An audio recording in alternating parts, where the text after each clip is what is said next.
Hello, everybody.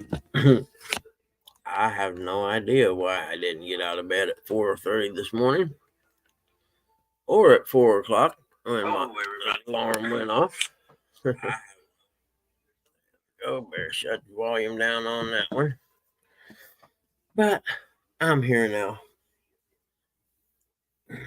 Scroll up here at the top and see all the people that were on time today. Let's see. Looks like F4C was here first. Oh, that was last night. He was here at 11:30 last night. Good. Thank you. Sampy. Good morning. 1:19 a.m. this morning. What are you doing up that late? Sandy Toes. Hi, honey. How are you today? See J&J. Cold Creek Catfishing Billy. Good morning. Oops. Where to go here? Cold Creek. Oh, man. My back hurts. I do have a lame excuse, but we'll go through that here in a little bit. I gotta have a cigarette this morning, too. Anyway. Oh. See who I missed. Stan 3, good morning. Good morning. Mark, hey buddy, how are you? And it says, hey, oh, J&J. I thought it said NJ there for a minute. All right.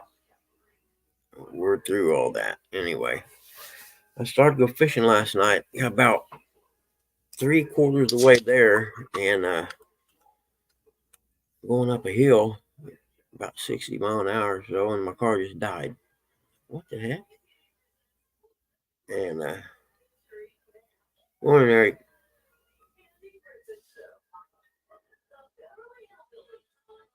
Yeah, no doubt, man. I'm with you, Chris. It's like a time zone warp or something. But it just died. I'm like, what the heck? So I coast. Fortunately, there was a road right there. Coast up and turned on the road and shut the key off and put it in park. Waited a minute. Turned the key and started right up. That was weird. So I take off and I'm just going to keep on trying to go fishing, as anybody would. And I took off and going down the highway, and about, I don't know, 2.5 miles later or whatever, got up to about 60 or so again, and it shut off. What the heck? So I decided it was probably a good idea to come home instead of go fishing at that point, just because I didn't want to end up, at midnight coming home and it completely dying, not start again. So I found if I ran 40 mile an hour, it would keep going. It wouldn't die. And I went 28 miles or so at 40 mile an hour. It got me home. So now today I get to try and figure out why it's doing it. I have no idea. And I'm getting a little old to be crawling around under cars in the gravel too. So I don't know.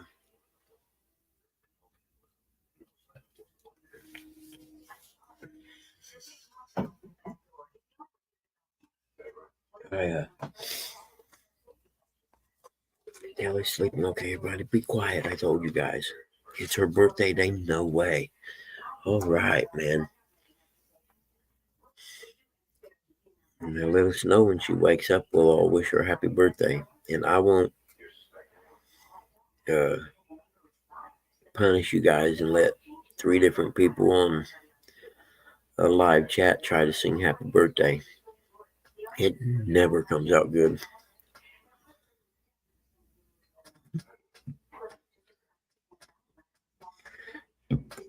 Eric B.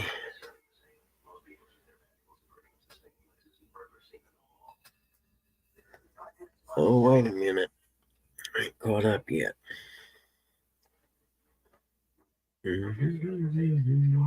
Shirley, good morning, Shirley. Wabash Nate, good morning. Eric B. I'd already got him, pretty sure. Yeah, hooks and hammocks, and I'm back to okay.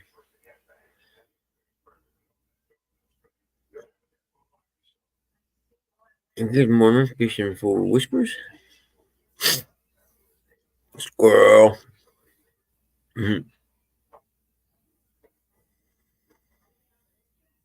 Billy, Billy, Billy. Oh, dude, you better hope I'm going to delete that one for you, man. That'll get you in so much trouble. Ooh, ooh, that 80. Oh, shit.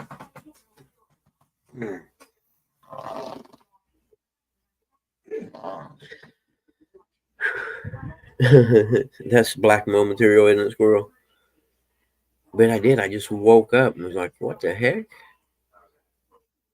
And, because I remember the 4 o'clock alarm going off, and I knew I had a 4:30 alarm set, so I shut it off and rolled back over for a little bit.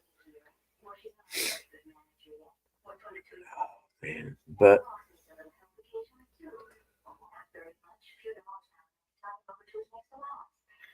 other than that, oh shoot, I ain't got the link posted or nothing, do I? Goodness gracious, wake up, bug. Let's see, there's that. Copy that. It's weird, I don't know why. Okay, paste that. It's weird, I have to click it on here and put that on the chat. And then I have to go to my phone and use it to pin it because it won't let me do it on there. The real DJ Fruit Loops. What's up, real DJ Fruit Loops?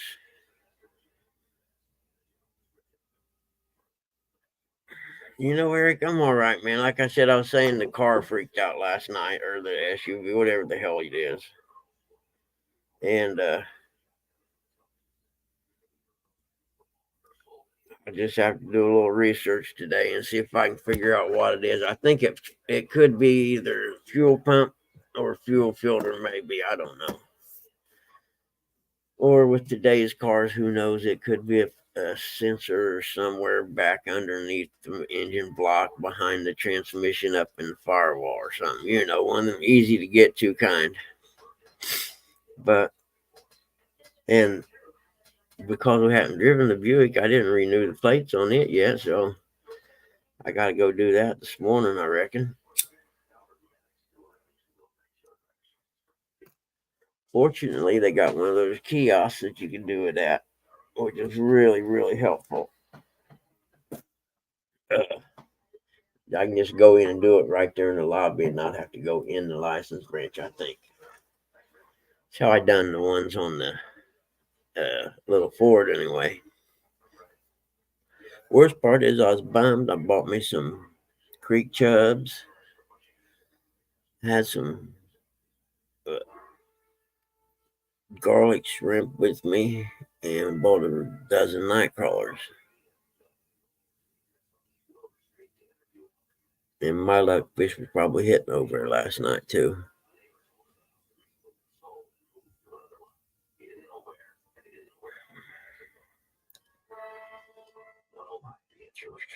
But I don't know. Like I said, it's got to be fuel related, I would assume, wouldn't you? Hey, good morning, Chris. Shirley T. Shirley T. is here. Hey, what's up, Skywalker? You know what's really cool about this, though? I did look at a thing last night, and if you do have to change the fuel pump, you push the driver's side back seat, you flip the bottom of the seat forward, you peel the carpet back, there's a little opening there, you peel the carpet back, and there's a little lid you take off, and there's the fuel pump right there, which I thought was pretty cool. I just hate changing fuel pumps.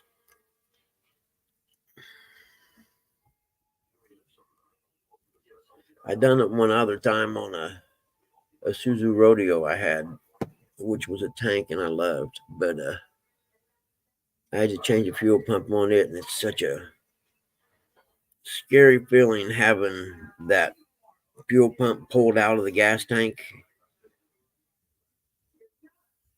And No, and in fact, on the rodeo when I done it, it had almost a full tank of gas. So you pull the fuel pump out, and for however many minutes, a few minutes or whatever, that opening to that gas tank sitting there open. It's like, man, that gives me the willies. Especially the first one I done because it was in the garage at my house, and I thought, what the heck do I do if this catches on fire? Because it ain't like I can push it outside or anything.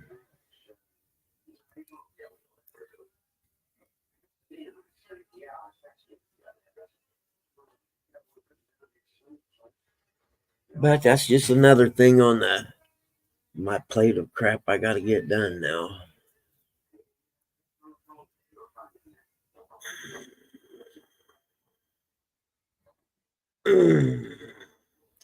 So now I got that. If you ever get stressed where it makes the muscle between your shoulder blades hurt, mine was already starting to a little bit yesterday. You know, Gabe, I got no clue, man. I haven't.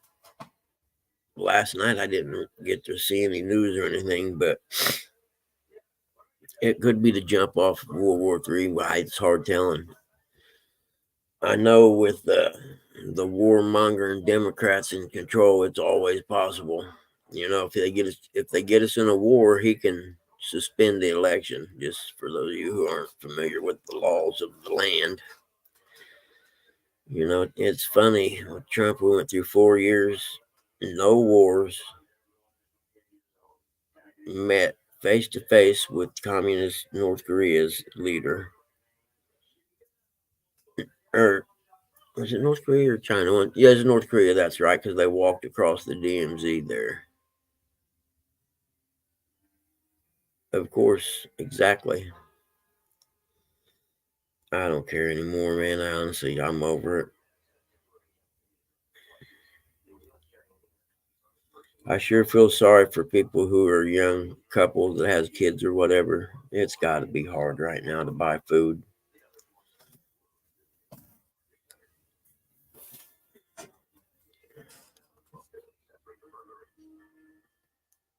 Sorry, y'all get to hear the dragnet in the background, but I think Mom is awake. It looked like she was awake when I got up. All right, Chris. Well, the bad part is if they were ever to reinstate the draft, I got a grandkid that's 16 right now, so that's scary. And it ain't like there's going to be a whole lot of people volunteer to join the service if we go to war.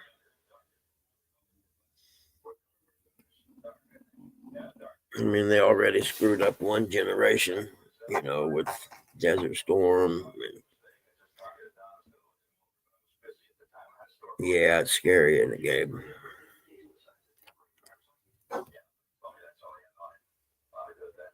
Even though I'm a vet, I'm really, really anti war, only because the politicians get rich off of it. Our poor sons and grandsons and daughters get to go take care of them for them. And that really, really bothers me now.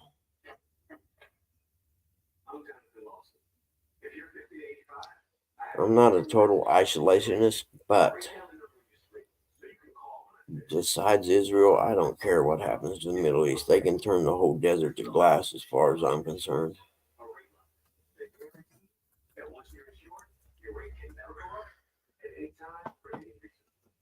But I'm still bummed I didn't get to go fishing last night. I'm like, man, are you kidding me? Not a good time. I think I got to see a house today. Let's look here at my paperwork and see.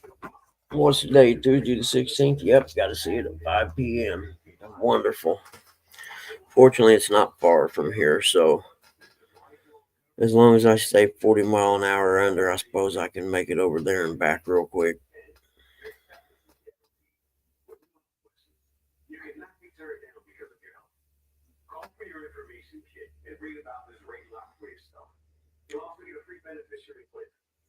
If that judge puts Trump in jail, he probably ought to go in hiding.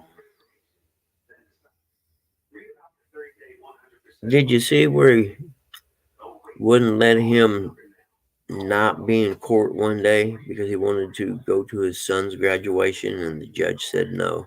What a dick.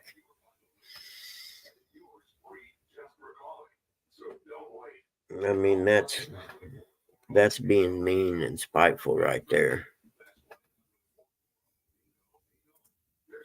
Yeah, right, Chris M. How on earth did they ever get income tax passed in the first place?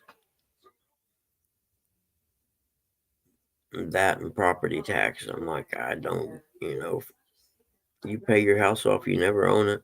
You still got to pay taxes on the property. And if you don't pay taxes on the property, the government takes your house. So technically, you'll never own your property.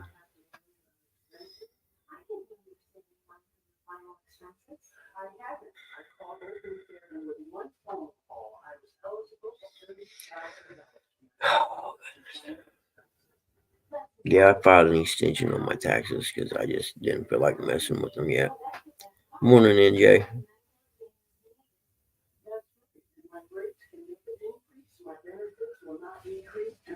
Right, didn't really make a lot of money last year, so it shouldn't be too tough. I shouldn't owe too much. And by I mean I'm going to owe them. They're just going to have to wait. They're not at the top of my list, if you know what I mean, of things I'm paying.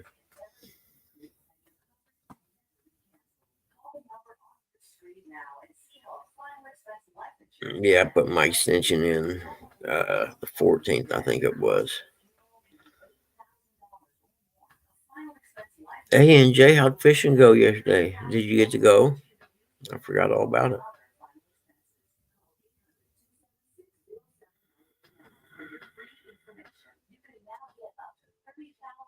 I mean, I could. Hey, good morning, CFM's Queen. How are you today? It's good to see you this morning.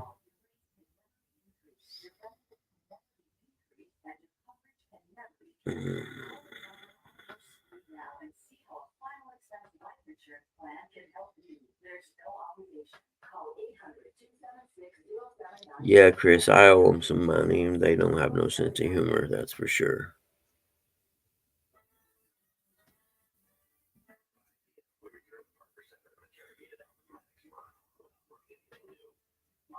And then, heck, I tried to work it out with them one time on what I owed them, and they set me up on payments, and I mean, it was something like, I don't know, $800 and some dollars a month. And I'm like, really? And that was '06 taxes that I owed. And in '07, they had the real estate crash. I mean, so I started making the payments. Things were going pretty good back then. And then the real estate crash happened. Well, I wasn't working. There wasn't no work at all. I had to do landscaping stuff just, to pay the bills. And sent them a letter even to ask them if they could lower that payment because things were tight right then. And they didn't even respond back to me. So I just, okay. And they've been on the bottom of the list ever since. Yeah, I'm good, Queen. Uh, I'm tired, but other than that, I'm good.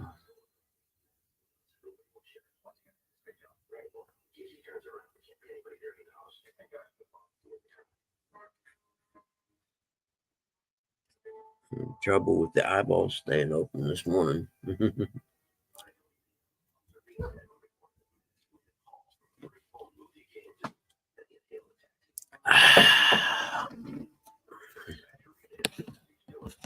Oh, let's see here. Matthew Berkwood scratching on my rug. I seen you. You want your other breakfast? Okay, hold on. I get it. I'll be right back. Max is hungry.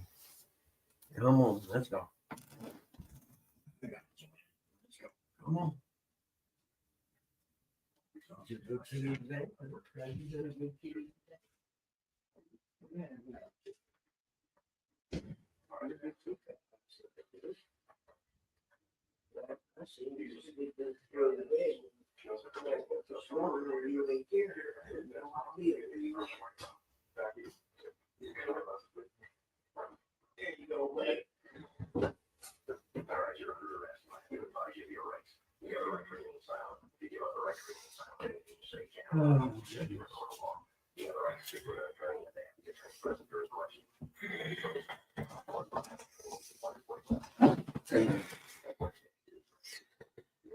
Oh yeah, you're welcome.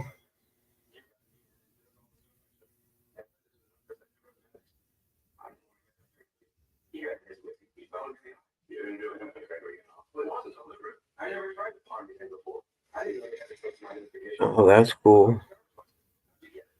Rich working. That's pretty cool. What's he doing?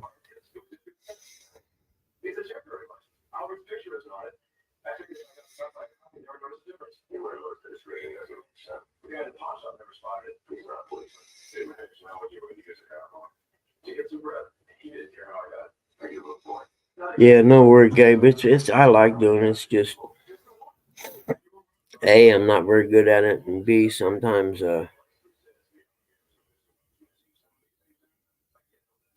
you wake up and you act like I don't ever have a clue. And read my title. It says, "Okay, if I'm not here by 5:15, someone text me and wake me up." Evidently, no one who knows my number read that.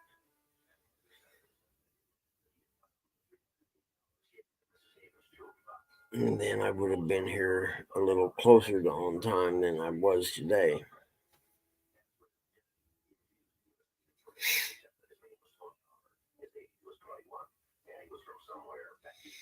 Yeah, J&J, I know exactly what you mean.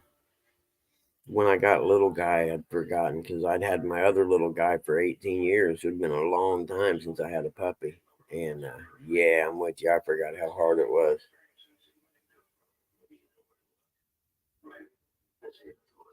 7 week old, not 7 months. Yep. Goodness, yeah, that is a baby. And at that age, they definitely have no concept of anything that has to do with the going to the bathroom or anything. They're just existing. They don't have any sense whatsoever.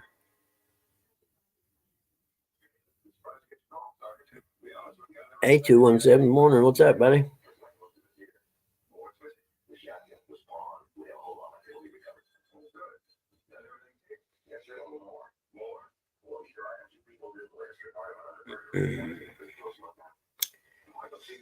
Shoot, man. What's the date today? Anybody know?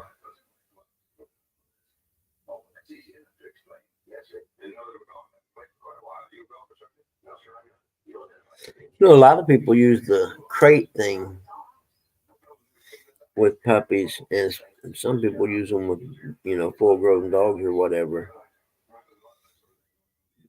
And that keeps them from going to the bathroom in the middle of the night. But any puppy I ever had, there wasn't no way you'd stick them in that cage. You'd sit there and whine all night.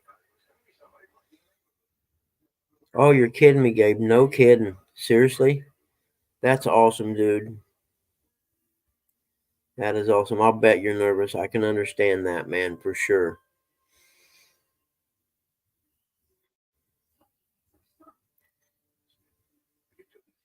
It'll be uncomfortable for a little bit, but eventually it'll be okay. You know what I mean?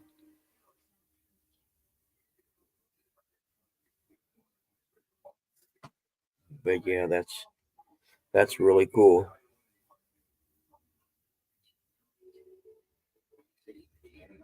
Ah, okay. So mom kept her away out. Make sure you let her know that it wasn't you. I'm sure she probably knows anyway, but you never know. I mean, that's the one thing when me and my wife got divorced, we were amicable and there was none of that keep one kid from the other person or whatever crap. You know what I mean?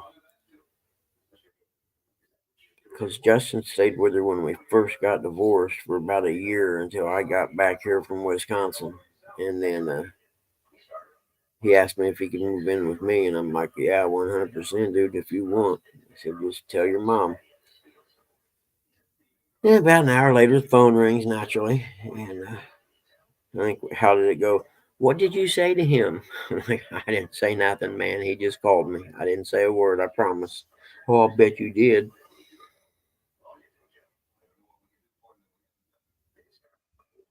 Awesome, Gabe. As long as she understands that it wasn't you, man. I pray for you, man. I hope it goes extremely well.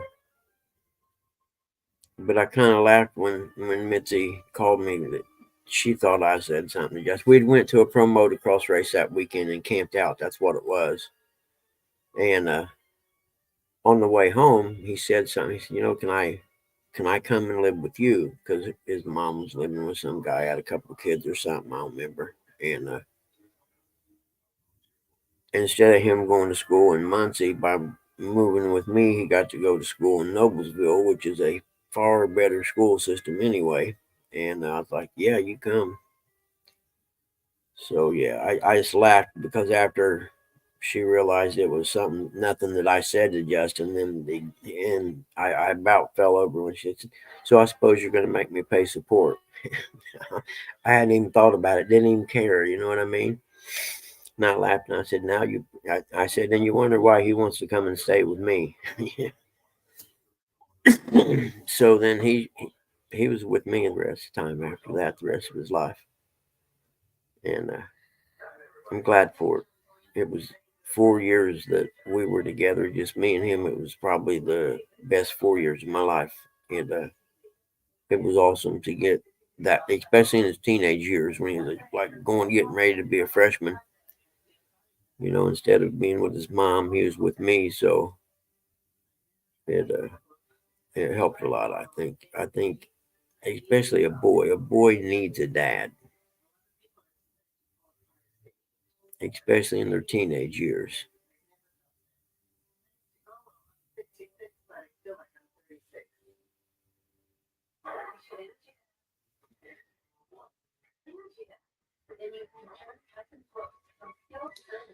Yeah, Gabe, I'll be thinking about you, brother. I promise. But as long as she knows the situation, you'll be fine, man. You're a good dude. There's not, I mean, there's no way she can't be glad that she got to come and see you.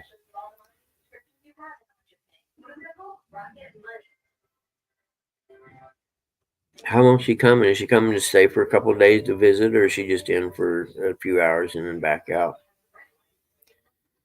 Yeah, I agree, Queen. That's the demise of the two-parent family in America has a lot to do with the situation our country's in today, I think.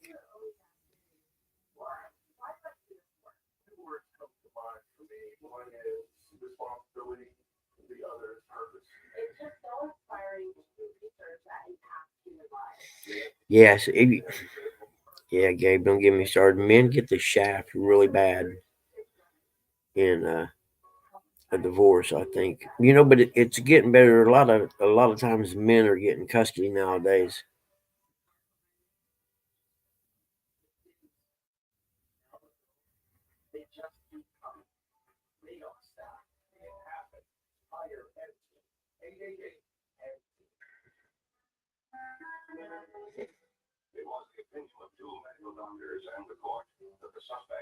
Oh, really? How cool is that? Nice, brother.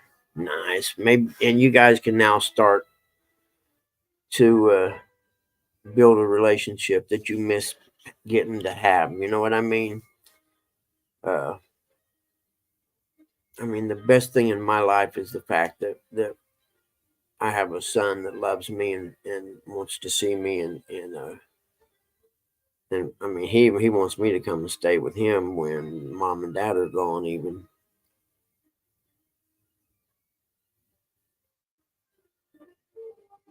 yeah, you guys will be good, man. I know you will. It it'll be awkward at first, you know what I'm saying, because you don't really know each other that well personally on a personal level. But after a while, you guys will be like, you know, that's awesome.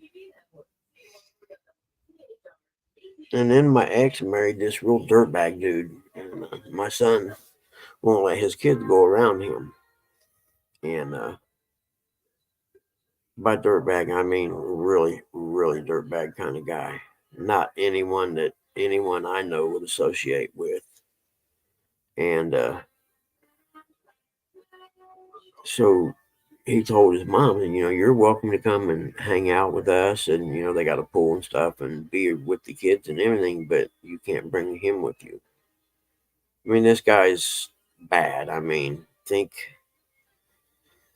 redneck white trash racist piece of shit, and that's what this guy's like. And it's not because he's married to my ex, believe me. That's just I knew the guy in high school even, and yeah.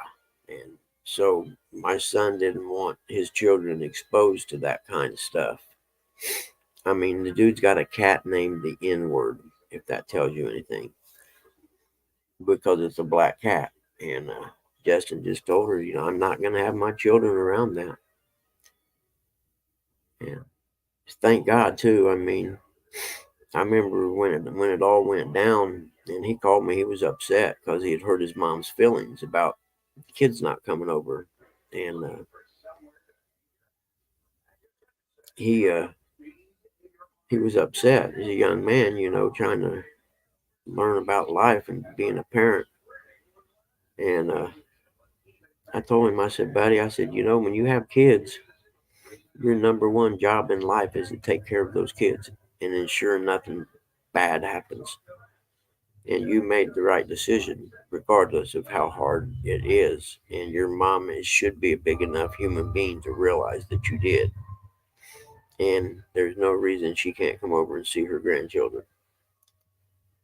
And she chose the guy over. I don't know if it's what kind of relationship. Maybe it's something where she can't go anywhere by herself or not. Who knows? And I don't really care.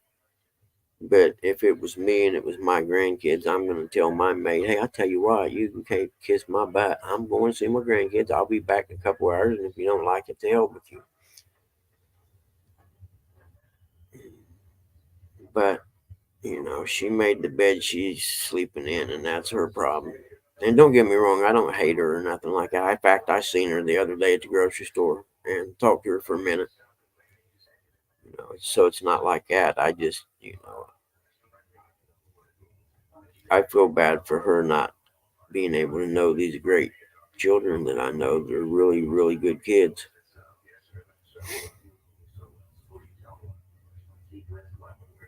My youngest grandson, man, this guy, he's like just, you better quit scratching. I'll tell you what. Stop that. You know better. My youngest one's like this real gentle soul. He's such a sweet little guy, man. It's amazing. He just real sensitive kind of guy. And my youngest one's just cool. He's gonna be he's a genius, man. And my son's doing a good job with him. They both made straight A's the last grading or last semester school this year, which I just wish we were rich so sending them to college wouldn't be an issue and they could go anywhere they wanted to go.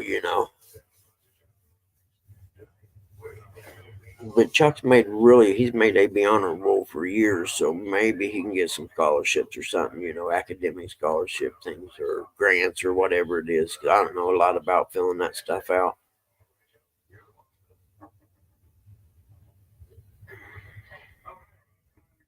But I honestly don't know what I'm going to do about my car today. I mean, I'm not. There's no way I got money to pay nobody to fix it. So the hardest part's diagnosing it. You know how you put one of them OTD scanners or whatever, you plug it in. Well, I got one of those, but I don't know if it'll work with the car. Well, it's not that new. It's an '09. Sure, it'll work. I'd hope. But after I get the codes, then I got to, uh, come in and look them up and see what each code is and go from there. I reckon. I used to be okay doing that stuff, but it's been a while. And all my tools are in boxes right now. And because I had to take everything out of the toolboxes and put them in boxes because it's a snap-on toolbox and it's heavy. It's not one of them great big roller jobbies. It's just it sits on the workbench and it's got like 5 bottom drawers and 3 at the top or something, and the lid opens.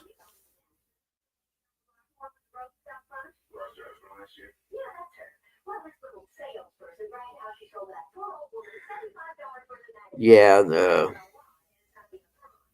I'm sure your daughter will have all kinds of questions, that you may not get to them today, but eventually I'm sure she'll have questions. You just can't make no baby mama jokes right now when she's there.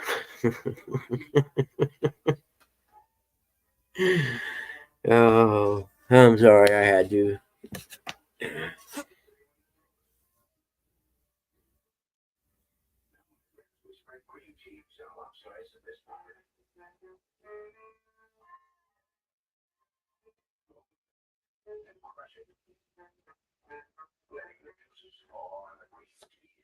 Hmm. Oh, okay.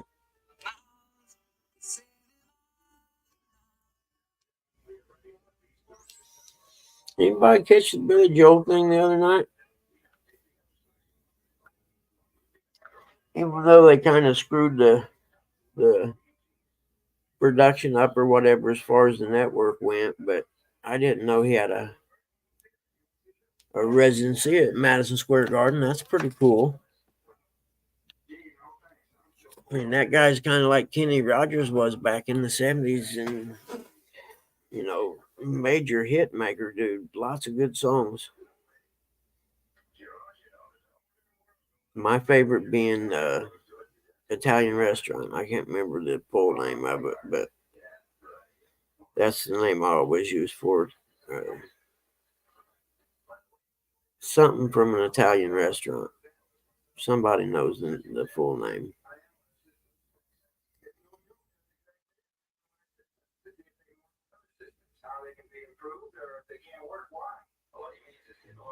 Good morning, Jody. How are you, honey?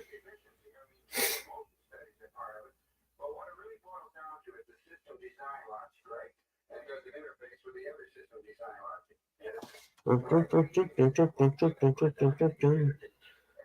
me see. Yeah, right, Gabe. That was bad. The cat. Yeah. I mean, when he told me that, I was like, buddy, you done the right thing keeping your children out of that environment. I mean, hell, that may even complete the entire cliche. They probably lived in a trailer too. So then you got white trash trailer park. What more could you ask for? And don't get me wrong, I got nothing wrong with living in a trailer. I would love to have one sitting on a river somewhere. But there's just the stereotype. Oh, really? It's actually pretty nice here. CFM. Let's see what the temperature is. It's 54. Actually, it's probably a little warmer now. That was at 5:21. Let's see if it went up any. Because I took the dog outside and went outside with it this morning. Oh, 53. Dropped a degree. Oh, that's what I was looking for. Oh, shoot. I'll be back. I got to go take my medicine now because my stomach's starting to hurt already.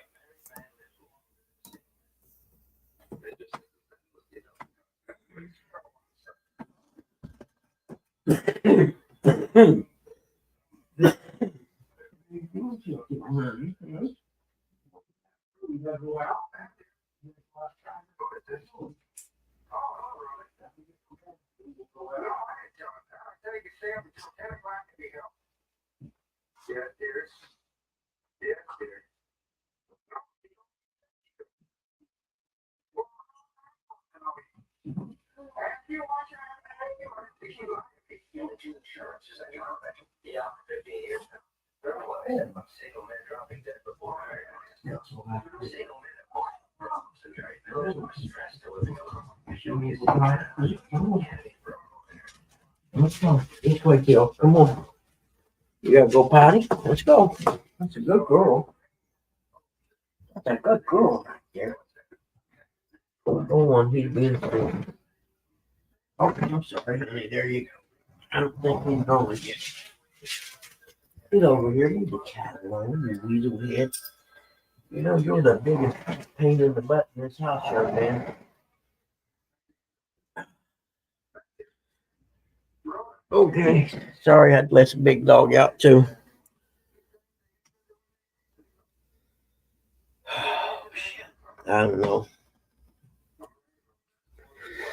Life's funny, man.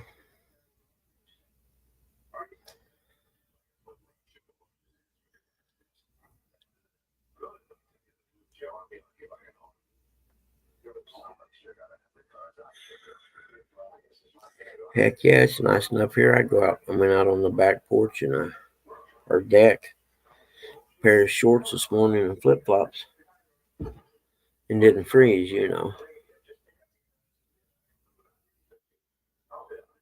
Because being a guy, living in the country, you can go out back and pee anytime you want. So I'm just glad it's warm again, or warmer.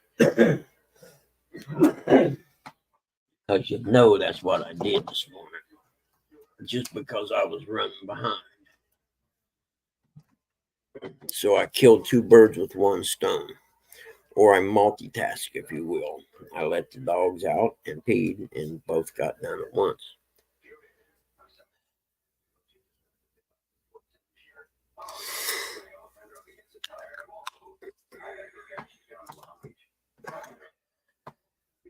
You know what? I bet I jinxed my karma last night because my buddies called me and they were having a prayer meeting at the church, and I'd already planned on going fishing, so I didn't go, even though I was driving within a mile of the place.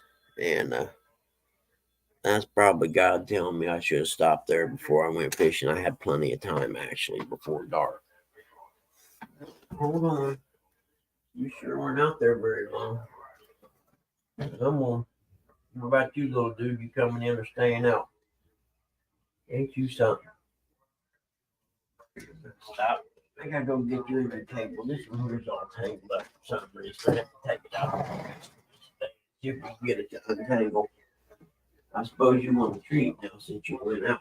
Now, you want to pick in the blankets this morning? Start your day off. We'll do it.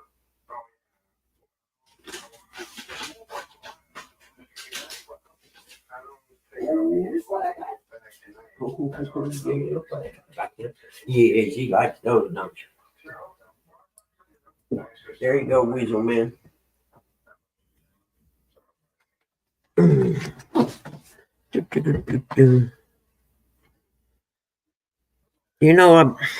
got a Keurig, and every morning I make Pop a cup of coffee, and about 30 minutes later or so, he'll have it almost all, the cup almost all drank, but like, this got cold. Can you heat it in the microwave or make me another cup? So I'm like, if I had a coffee pot, that would not be an issue. Because we use the little mesh screen cups that go in the Keurig, and you just fill them up each time. And I got four of them. That way I don't have to clean one each time. But so I think I'm going to get a coffee pot, is the gist of the story. Putting the kettle on. I used to have one of them blue percolator coffee pots, like blue with white spots, like you used to see in the old westerns or whatever, for camping, and I loved it. And you just set it down in the coals, and let it start percolating. I know one thing: the coffee would be extremely hot when you did that.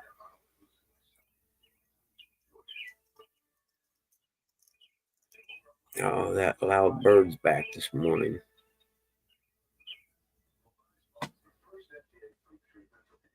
And every time I try to turn around to crack the door a little bit, either see it or hear where it's coming from, it quits. I wonder if it's a ghost bird. What, Teal? Huh? What's the matter? Huh? What's the matter? Tell me what's wrong, honey. Huh? No, Max, that doesn't mean come up here and sit in my lap. You of the I don't know how to pull my claws back in persuasion cat.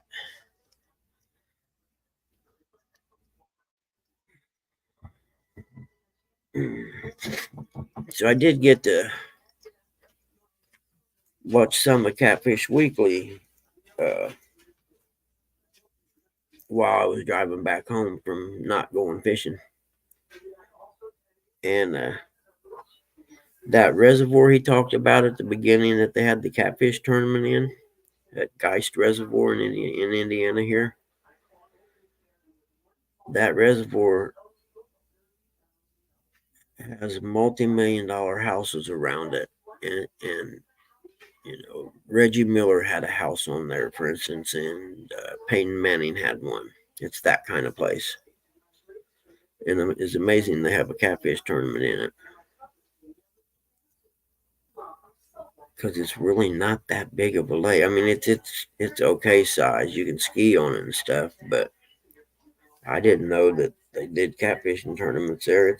I used to live within 10 miles of it.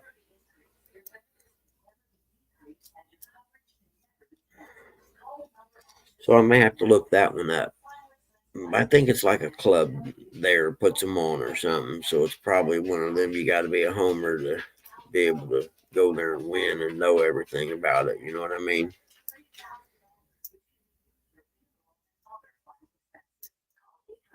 But then again, it'd be cool just to go on Sunday and watch the weigh-in or something also, or Saturday whenever they have them.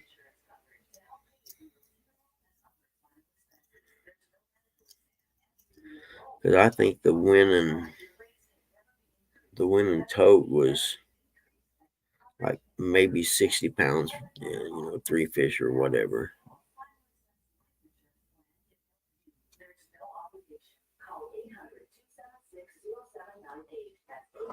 But if I remember correctly, he said somebody caught, or a couple of people in that tournament caught blues. So evidently there's blues in Geist Reservoir, which the reservoir here, the guy was telling me that they put blues and flatheads in there years ago.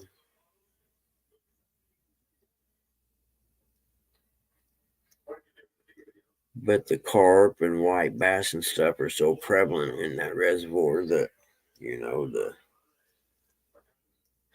the catfish and stuff, are probably in the deeper holes and back in some of the backwaters and stuff, and when it's warm and sunny. I don't know. I'm rambling.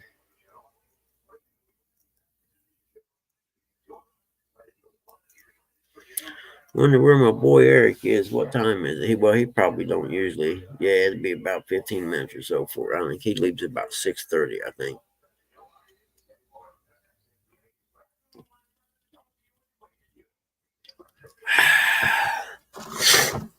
Nothing better than that first Red Bull in the morning.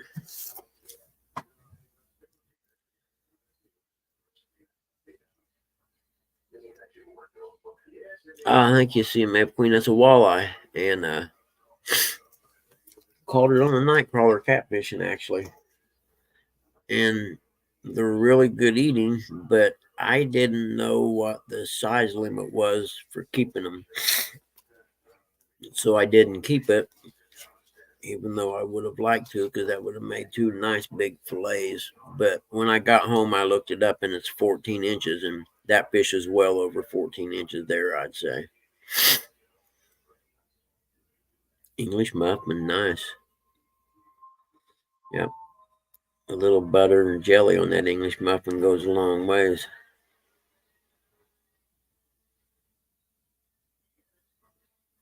And I'll be honest with you, that picture's still there because I don't know how to change it. I forget. I know that's horrible, isn't it?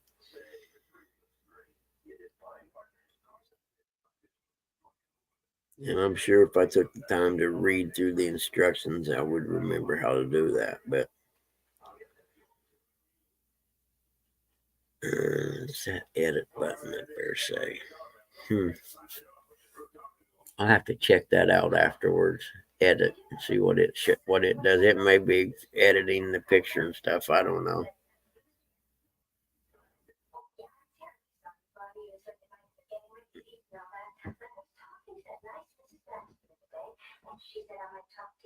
Nice. I've never fished for them before, so I mean, that was pure luck right there. I thought it was catfish at first, but if I remember correctly, I don't think it fought that hard. Yes, strawberry jam. I had some girl make me some a couple of months ago and sent me 2 jars of it. Or some lady, I should say, not girl. That's wrong.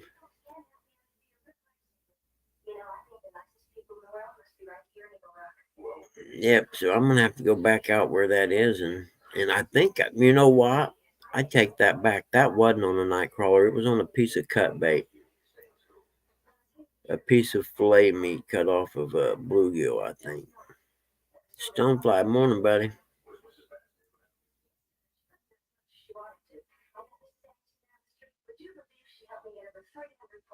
Be nice if I knew someone that owned a car shop that I could take it in, have them plug it into the big computer, and tell me exactly what's wrong with it.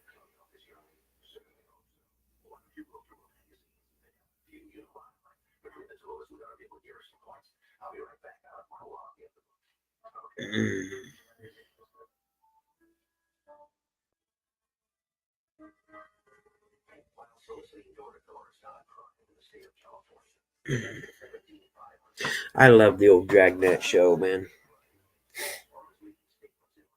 And the best part about the show, and if you're a product of the '70s, you would know, is Sergeant Friday's badge number was 714. I don't know if they done it on purpose or what, but I thought it was hilarious.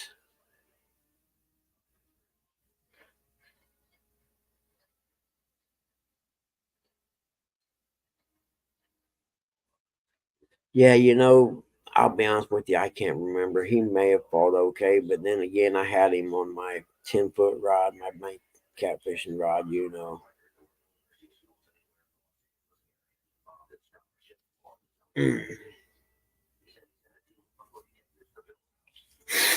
But once I seen what it was, I was like, "Oh shoot, that's a walleye!" And I forgot they had teeth, so I almost lipped him. You know what I mean?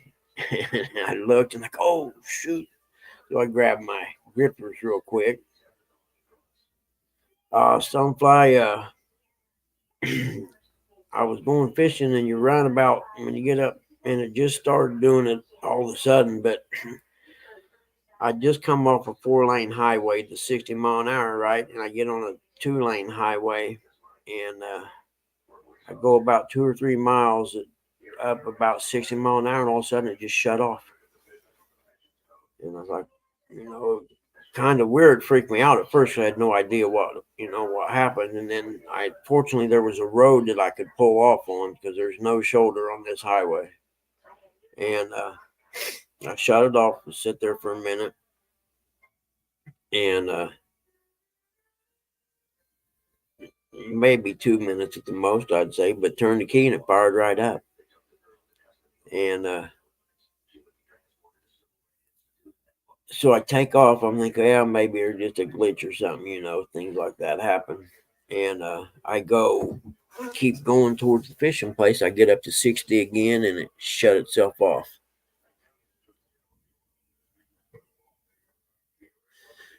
So I decided then it was still daylight out. I was like, it's probably a good idea to head back home.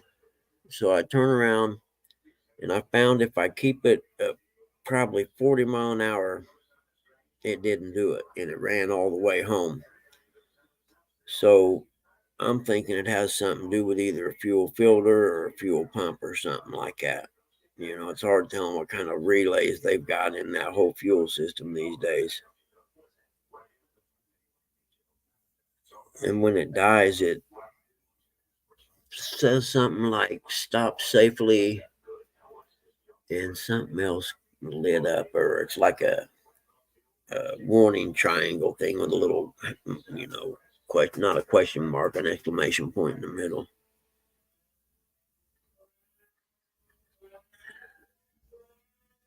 Let me see. You may be a little behind, Chris. I have no idea, but yeah, you might do that. That might work. So Stonefly came home and started looking online last night, and the best I can tell, it's more than likely a fuel pump issue or a fuel issue, either a filter or a pump or a relay or something. And naturally, there's how many circuits in the fuel system from pump to carburetor or to intake or whatever. You know what I mean? Hold on a minute. Pops up. What you doing, Pop?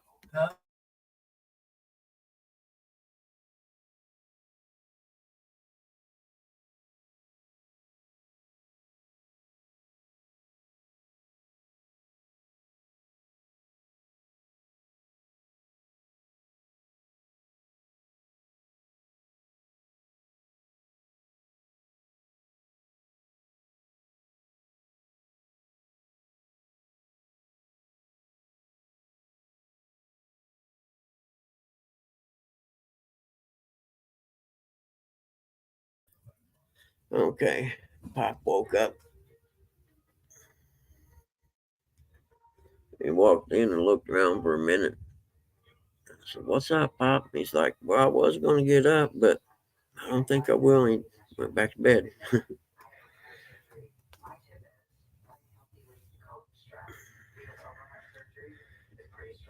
He told me to wake him up about 7:30 or 8, so we'll do that.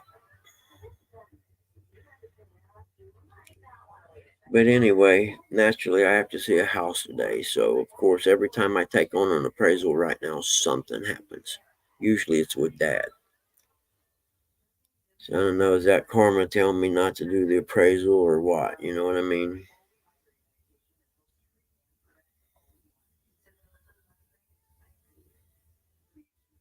But fortunately, the house I'm going to see isn't too far from here. So, I'm going to go ahead and drive over and see it this evening. I think I'm not seeing it till 5. And that guy had to work. That's the best part about summertime. I can go see houses up till almost 8 o'clock now. There's enough light to take pictures and everything outside. The wintertime, your day sure gets limited on the amount of hours of daylight you got, to go see stuff. Yeah, I try my best, Chris, but it's been a while since I worked on cars. Like I said, I got one of those scanners that you plug in and it pops the codes for you. But it's a Ford Escape hybrid Stonefly, little 4 cylinder, and trying to remember the video I watched. It pops a bunch of codes though, and the guy said that if it pops a bunch of codes, that it the further back in the circuit, so to speak, which means the closer you get to the fuel pump. Okay, so if say something right at the fuel pump is causing it to pop a code, okay, well everything past that that is affected by that code will pop another code. So you could have 10 or 15 codes popped, but only the first one is, it would be your issue. You start at that first code, and then when you correct it, it should correct all the other codes. If it doesn't, then you work forward.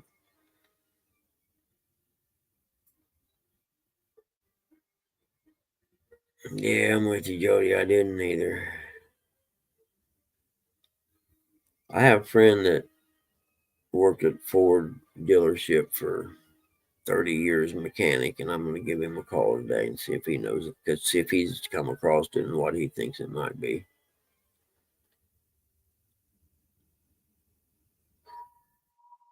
I wouldn't ever ask nobody to fix it for me or nothing, you know what I mean? Because he's retired, and I wouldn't ask him to work on my car.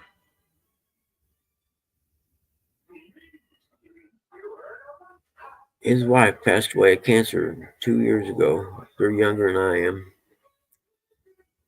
And she was sick for so long. And after she passed away, he retired because he was wore out. I'm sure because he took care of her.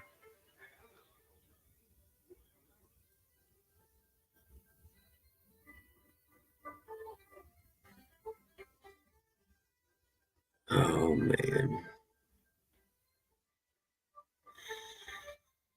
but it sure sucks waking up. You got waking up knowing you got an issue you got to work on.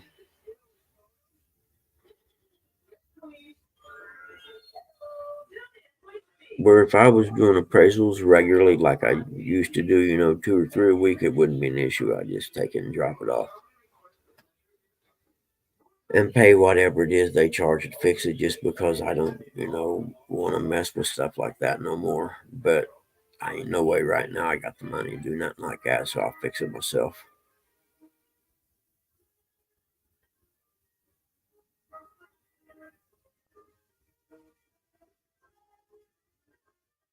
You don't have to work today, Jody? Or are you just getting ready to get up and go to work? You don't live far from work now, do you? I mean, you're staying back at the house, so you don't live far away.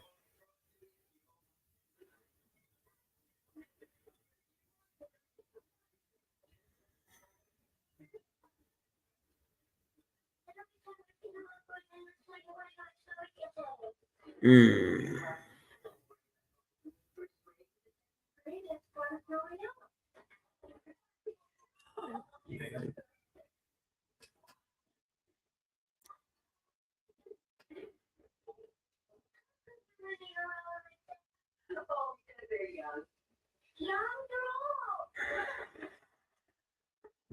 You got 15 minutes to be at work. See, now you're going to end up having to speed because you didn't want to get up. Don't be speeding on the way to work. Be late to work instead of paying a ticket.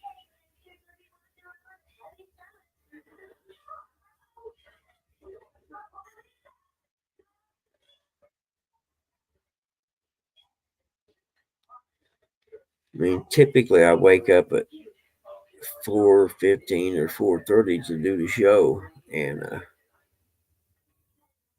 I know that last 30 minutes before it starts goes pretty quick if you're trying to get some stuff done before it starts.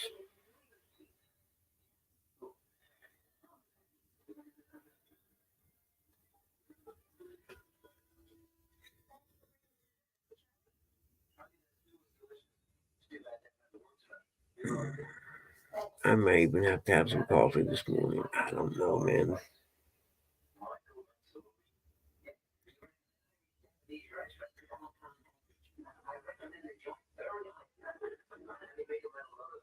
Oh, it takes you 15 minutes to get there. You'll be an hour late. Oh my gosh.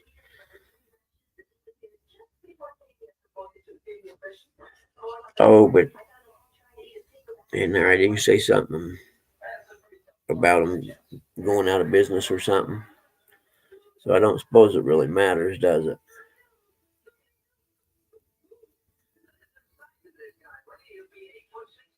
Yeah, no, Sunfly. That's what I was seeing too. And they said the hybrid has some other safety protections naturally. Happy birthday, Telly. Hi, happy birthday. How's it feel to be 30?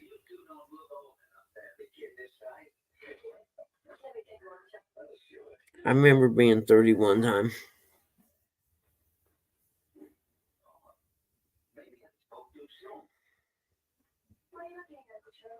And we won't tell you what Chris said earlier.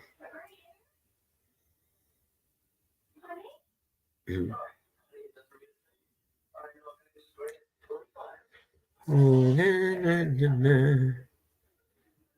Plus 50? No way. She's 30 something.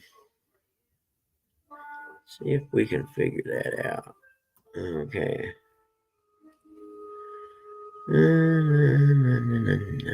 Let's see. Where was that?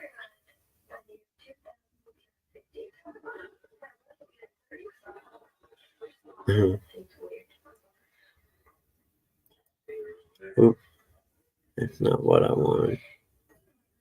There we go. Taylor's sleeping. It's her birthday. Let's see. That's the one.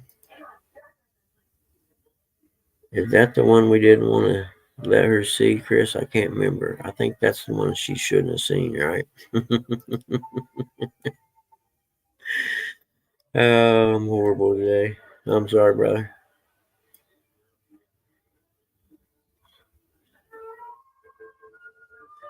Oh man, no man, dude. We were just talking about it. I didn't get there. I was going there, but something happened with my car, so I had to turn around and come back home.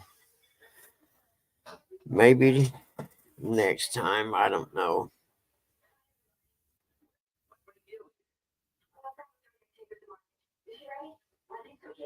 I am me, Chris. I like that. Me too.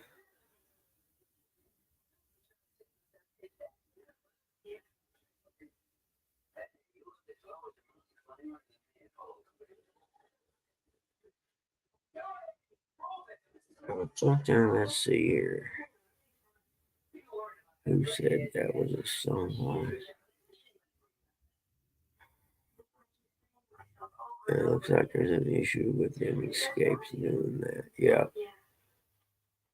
Let me know if you see any cures there, Stonepie.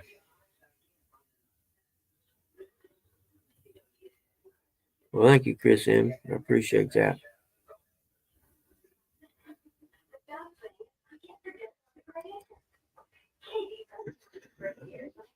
Yeah, I ain't even sure I was going to go live last night, to be honest with you. I was planning on going there and doing some reading and fishing.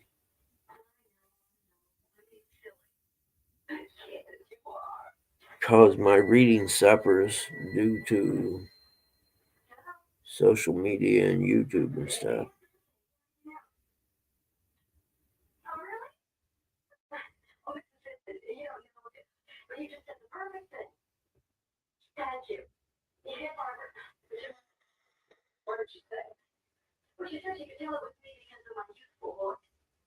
But we'll get back out there sooner or later. Oh hell, I just remembered. If I don't get that fixed, I can't get you J Dogs next week.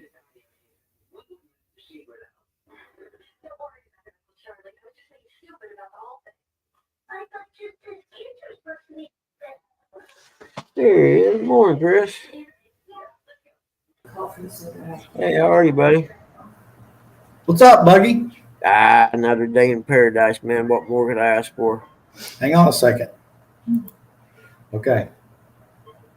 Well, happy birthday. 30 this year, I'm thinking. Yep, 30 it is. We'll go with that. I thought so too. Hey, Max. Not today, buddy. You'll want to get down. I'll get you up here later.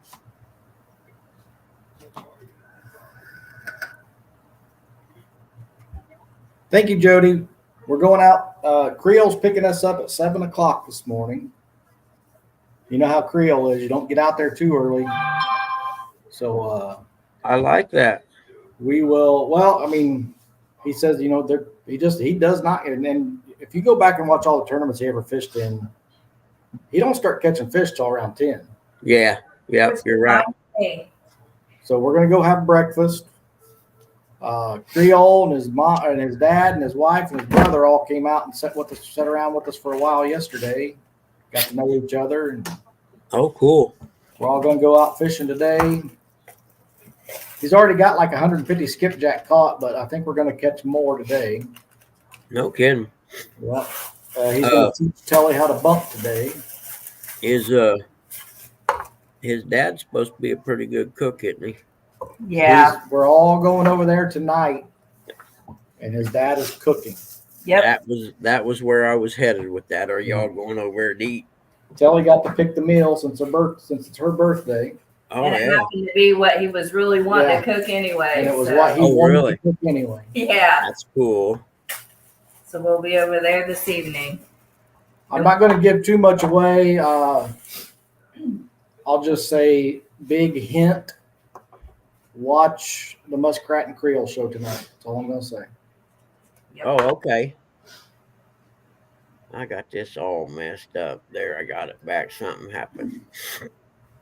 We'll see you, Queen. Tell Grandma. Jody said, "Happy birthday, Telly."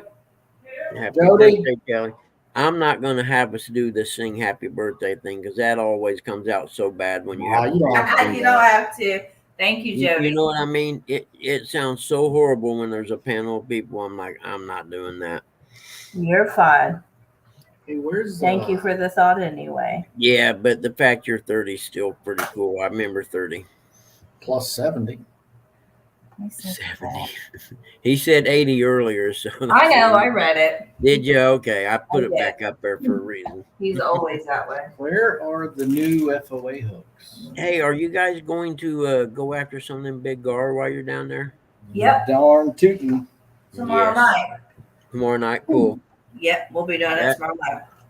I would Yeah, tell it's you going to to be go a live. very, very, very late night tomorrow. Is it? Yeah. Oh, yeah. I would tell you to go live, but that usually ruins the fishing, I think, sometimes. I don't think that gar fishing would be a very good live because that's that is more sitting around and waiting than catfishing is. Oh, sure. But, man, if you get one, Katie, bar the door. They got big teeth, too. Big, ugly, mean teeth. Yep. Good morning, John. Good morning, JC. Let's see what else is happening today. Anything? Where's Chad and them at? We're going to breakfast. Chad's at home. Oh, they were on vacation last week, wasn't it? Yeah, the week before. Freddie and Nina are here with us. Yep. They're right across the hall. Oh, that's right, FOA. Never mind. Yeah, I knew there was someone down there. I'm brain dead right now. My brain has been occupied trying to figure out what's wrong with my Ford. So half my brain's paying attention, half my brain's churning ideas through my head. We've got a little miniature coffee maker in here. It's supposed to have like a little filter basket. Yeah. But the filter basket's missing. Is it really? Yeah. I'm gonna have to call down to the front desk. I was going to say, yeah. I was trying to think if there was some way you could do it with like a paper towel or something as a filter. No, there's no basket. The whole plastic basket that slides. Oh, no kidding. I thought you was talking about just the filter. No. No kidding. Somebody must have needed one at home. It probably broke and they just never replaced it. We just never fixed it. One What? I thought we put everything up there. That or the hooks we got when we maid lady forgot to probably in the truck. change it out or something. So I got some of the new FOA donkey hooks. Oh, yep. Oh my God, they're almost comical. Yeah. They're so big. No kidding. Yeah. I don't have. I think they're out in the truck. I'd show them to you. Yeah, that was going to be my next thing. Hey, Danny Stone. It's Tilly's birthday today. What's up, John? Danny? Good morning, everybody. Oh, hey, yeah. I got a picture I'd like to show you guys. Here, hold on. Let me put you up on full screen. Hang on, man. I'm getting better at all this. I got to find it and get it ready first. Yeah, no problem. But I'm getting better at all this stuff. I got to order me one of them hats one of these days.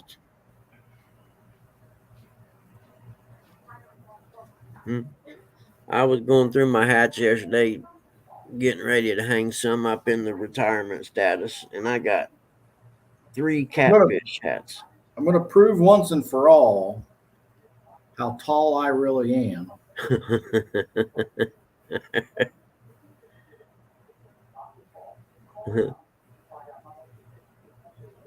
Okay, there's Creole and his dad. Who's the other guy? That's Creole's brother. Oh, is it? Yep. Well, he's a big boy, ain't he? Yeah. But yeah. What are you doing? I was going to I'm putting water in there. You better not. You're going to blow that thing up. It's off. It was supposed to be off. She's trying to blow his coffee maker I up. am not. But anyway, they're only about an inch taller than me. Yeah, that's a really, really big inch, though.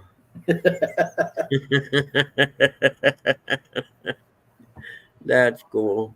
Actually, I just to make it funny, they were all standing on the stool. Oh, really? Yeah. Oh, okay. It's not even on.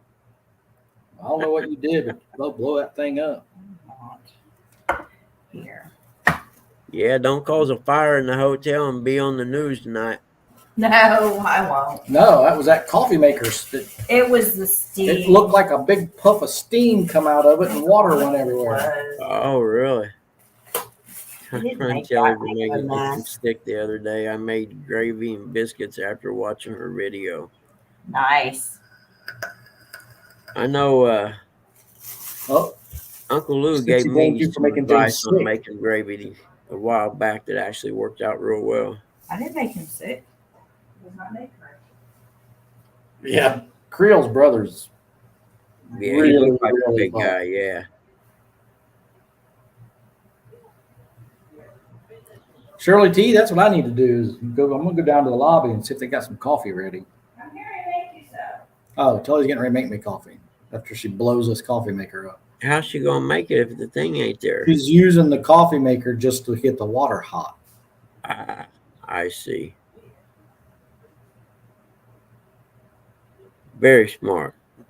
As long as it comes out in a nice. Hang on, let me. drink. Don't say, hey, Technically, Bugman, don't say things like that unless I can turn you down. She can't hear you. technically, I should have had coffee waiting on me. Well, I agree. couldn't make coffee. There's no basket. You And didn't know breakfast that in till bed. I opened it. Nice try. Yep, they probably got breakfast down there. He could have went and made you a plate of food and brought it. No, we're we're gonna going. go. We're going to breakfast with Oh, Creel. that's right. You're going to breakfast with Creole and them. Never mind. Come on, Bugman. I'm trying, man. Take your gin coba and drink some Red Bull. I'm on. I about got one finished. I'm getting ready to start another one, and I'll be done for today. At least it's going to be nice out today. So if I got to work on my car, at least it won't be a crappy, cold, rainy kind of day or nothing. I have no idea where my easy up's at.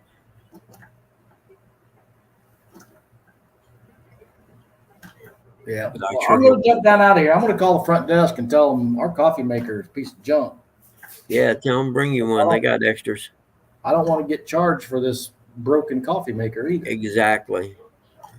And make them bring you another one. I'll tell you what, though, we got a hell of a deal on these hotel rooms. Ouch. Yeah, it's because the coffee makers are all broke. That too. Now, these rooms, if you look these rooms up, they're like 170 a night. You just gotta put your- We got them for 79. No kidding. Yeah. Through one of those online things or I said, I'm with the world famous FOA Customs and Gear. oh yeah, that opens doors everywhere. Usually it's a jail cell opening when you get out, but we didn't know you knew FOA. Well, heck, we'll let you out of jail for free. Hey, I will show you something else I got from Freddie yesterday. It's sitting right here. No, wait. John, in the 90s, that's like staying in the house with the air on temperature. Is it a tumbler? That's Yep. cool. Nice. Yeah. That's I was going through my hats. I got 3 of their hats, and only one of them you can wear in public. The other ones are all stained from sweat and everything. Yeah, I need to order more of these because this is my Yep. last one, and it's starting to yellow. Yep, mine are just I sweat so much, mine get sweat stains Yeah, so I bad. got the same problem, Bogey. I might throw a couple. I mean, 2 of them, where one of them is stained so bad that the gray is almost white from throwing it in the dishwasher. Yeah, it's that bad. Uncle Lou sent me happy birthday. Oh, good old Uncle Lou. Yeah, he's a dandy when he's asleep. He just don't sleep enough. Well, there's Chad. That means time to go. Morning, Chadwick. I can't remember if I texted him yesterday and told him we got his girl in the draft or not. But Indiana drafted their Iowa's point guard girl. There should be done. This is extremely hot. You've got to, here, I'll lose. All right, well, I'm going to jump down out of here and either go to the front desk with a picture or call them and tell them they need to do something about this coffee maker. All right, man. That's cool. Good luck today, guys. Thank you very much. We'll see everybody later. I got my notifications set, so if you go live, hopefully I'll catch you. Danny, They're expensive. what'd you, $100 a pound? They're expensive right now. $100 a sack. Danny, I'll have Creole send them to you through the mail. They're expensive. Overnight. I had crawfish. All right, see you guys later. All right, man. Be safe, you guys. Yep, the sun's getting ready to come up. Going to be a beautiful sunrise this morning. Let me back up a little bit here so I can see it. Who you calling a sack sniffer? You old coot. Yeah, that's beautiful. That's almost worth the price of admission, ain't it? There. Max lays by the door and watches the sun come up too. He's a good cat. My trailer ass dog's going there and lay on the couch with mom after I get up. Sack sniffer.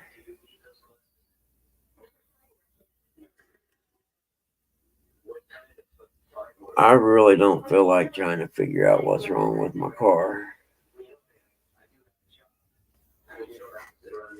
Because the bad part is all my tools are in the boxes in the garage. And I have no idea where my OTD scanner is. So I don't know what I'm going to do yet.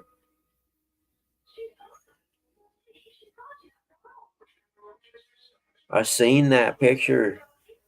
Yeah, it was. It was a dandy.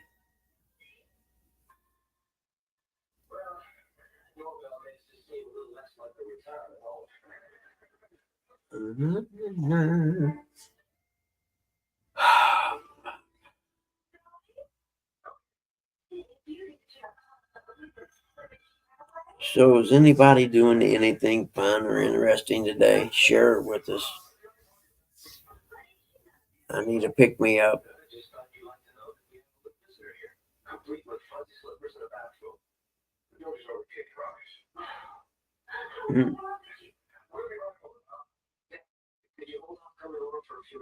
Oh.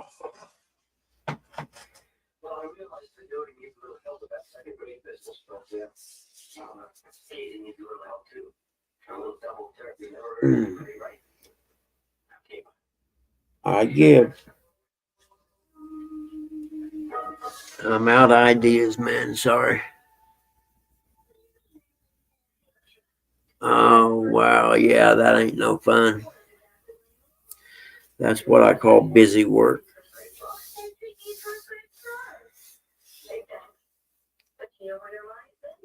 I don't know. Shoot.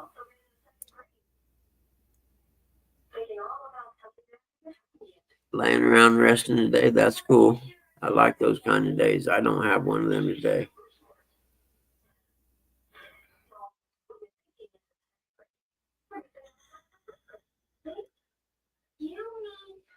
And Lord forbid I have something mom needs me to do because,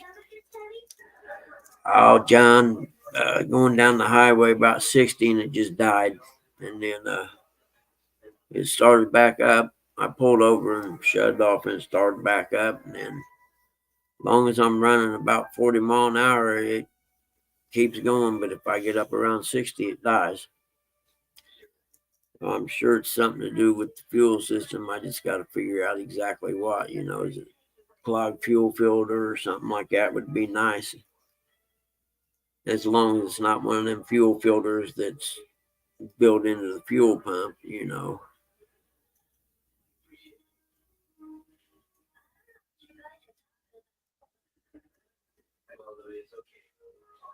Mm. 6 hydraulic cylinders, yeah.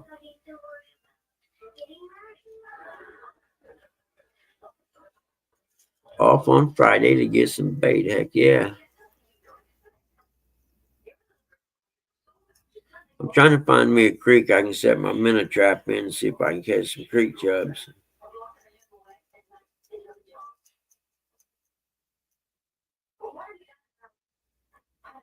I haven't put the code tester on yet, John. Unfortunately, that's what I'm going to do today.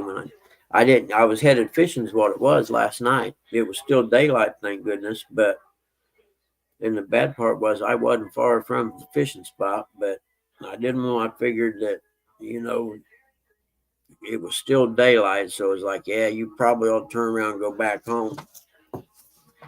Just in case, because I didn't want to get stuck out there at midnight trying to get a tow truck and stuff at midnight. You know what I mean? And I watched some videos on it. No check engine lights or nothing. That's the bad part. When it dies, the little thing on the dash says stop now safely or something like that. And there's a little red triangle with the exclamation point in it. And everything everything I read or looked up last night points towards something to do with the fuel filter or the fuel system. And uh, naturally that circuit's got enough stuff in it to go wrong that you got to start at one and work back. But I was saying a little bit ago, what's really cool is under you raise the back seat up, the bottom part of the back seat, and there's a place in the carpet that's cut out. And you open it up, and there's a little hatch there, and the fuel pump's right there. So that was pretty cool, I thought. If I had to change a fuel pump, I haven't changed one in a long, long time, but it can't be that bad.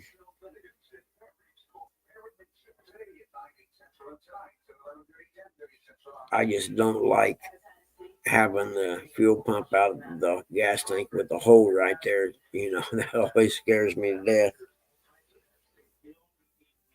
But I think I'll back it out in the driveway away from the house. Why I do it if I do take the fuel pump out that way. But it does catch on fire. It's not close to the garage with the motorcycles or the house or anything. How did that song go? Burn, baby, burn, let the burn. Yep. I figured I'd have that. Have me a cig hanging from my mouth when I pull that fuel pump out of there. Yeah.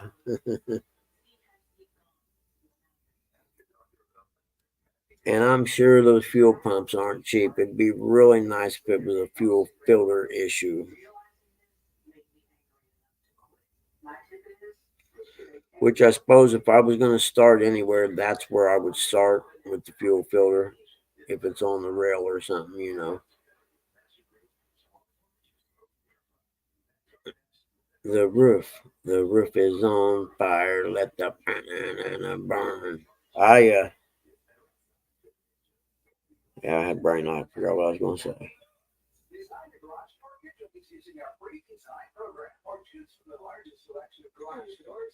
I don't know.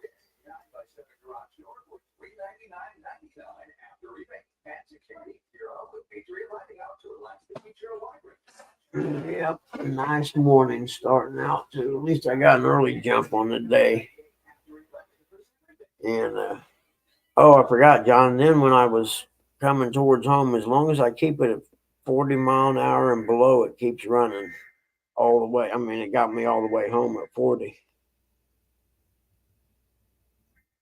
Takes a while to get there though.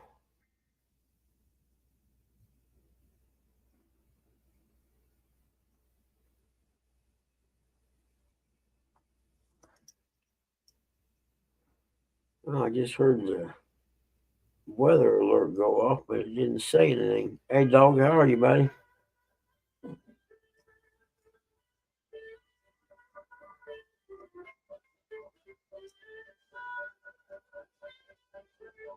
The dog, the dog, the dog is in the crib.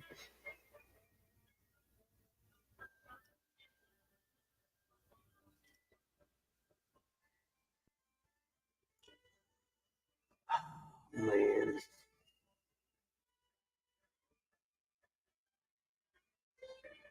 a couple geese keep coming up in the yard. I'll keep trying to tell them don't make your nest there because there's a good chance that little pond's dry by mid-July.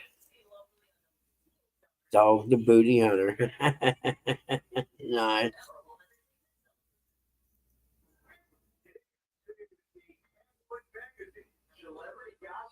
Hmm.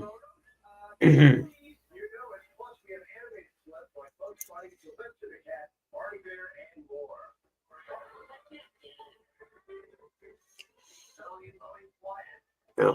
The vintage cartoons are on right now on ETV.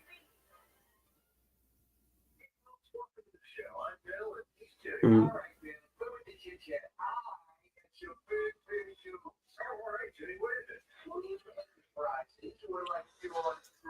Mm.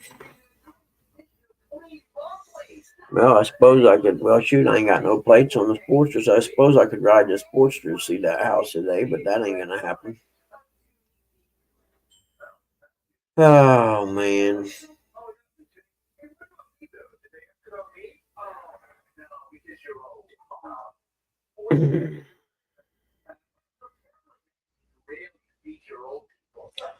Going to the garden, going to the garden.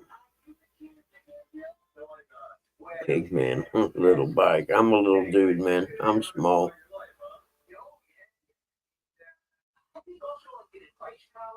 I got a big bike, but it's it's a vintage big bike though.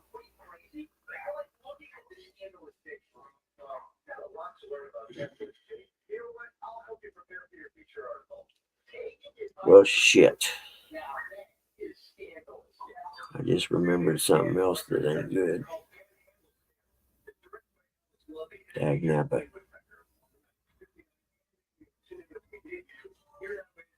Yeah, I just remembered my storage payments due.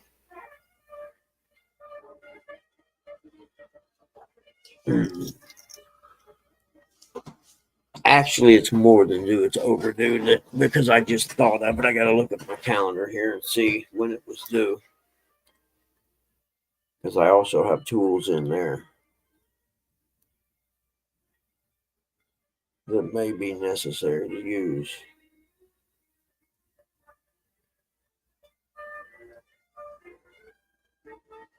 And then I got to figure out how to unhook the fuel line because a lot of them are under pressure, aren't they? There's a way to relieve the pressure off of them. I am, dude. I'm having a shitty day, man. Or a shitty week, I guess. I jinxed my freaking karma the other day, for sure. And now I'm paying the piper.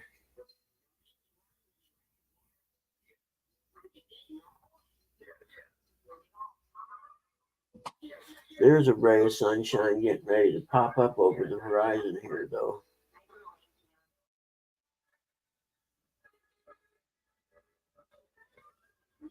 And my little woodpecker guy's out there getting it this morning. There ain't gonna be no tree left when he gets done.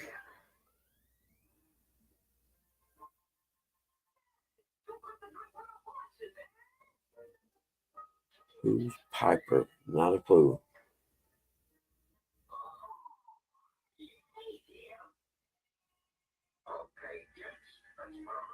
I give on the Piper thing. Wonder where my boy Eric's at today. Oh, he may be off this week. I forgot. He may be on vacation or something. They might have went fishing last night.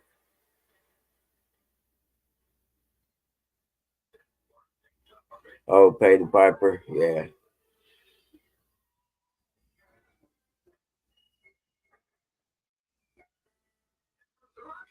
I don't know who it actually is. The piper is when you say you got to pay the piper. Now that you mention it.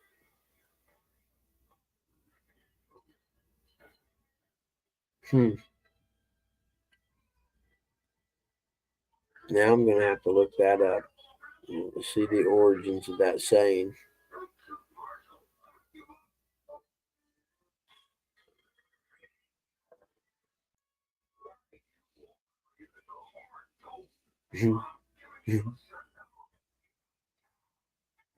Well, shoot. Not real exciting in here today, is it? Not with just me being the host. I got no help up here today, so chat's kind of slow. Says there's 19 people. Must not be big interest today. What is today anyway? Wednesday or Tuesday? Today's Tuesday, isn't it? Yeah, I think it is. Let's see. Yep, Tuesday the 16th. All right.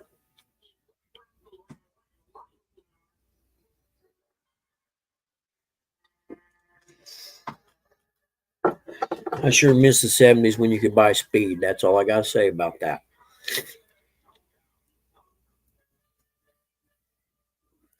Yep, got to pay for the music you're dancing to. Yep.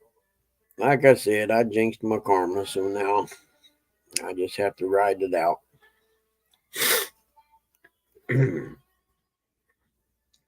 Eventually, these allergies will go away. Oh, there's the sun just broke over the horizon. Hold on, I gotta check it out. Oh yeah, oh yeah, that's awesome. What do you think, Max? You like that? No, I didn't mean come up here. I just asked if you was liking that sunshine, you knucklehead. I don't want you getting up on my lap because you don't put your claws in, and then you haul my leg when you do it because you ain't real smart. See. So you stay down there and I'll just give you some ear rubs or something. How's that? Okay, that better? We friends again?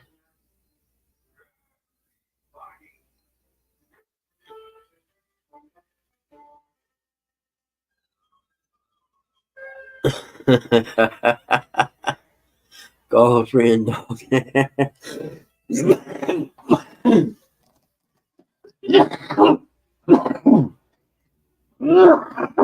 Excuse me.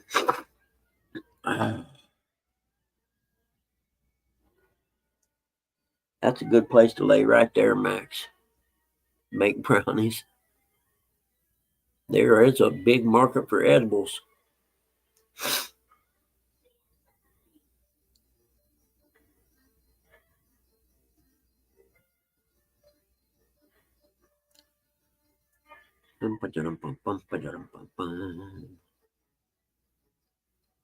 Look out, little cat. Brownies. I got some killer brownies right now. They're chocolate brownies with peanut butter icing. These things are like crack, man.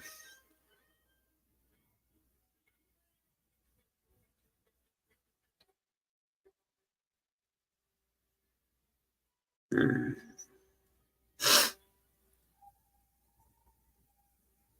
Good morning from the garden. Is the sun up over there yet, Misplaced Country Girl? It just now popped up here. I mean, it's been daylight for a little bit, but the sun itself just popped up. It doesn't look like there's much wind at all. None of the trees are moving anyway.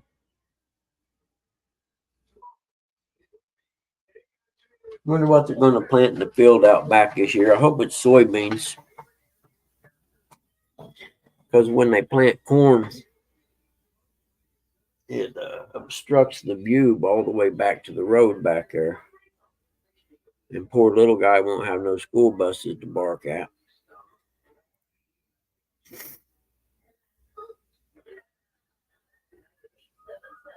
I got kicked out of Cub Scouts for that. Yeah, but that one meeting that you brought the brownies to, boy, did it turn into a fun one.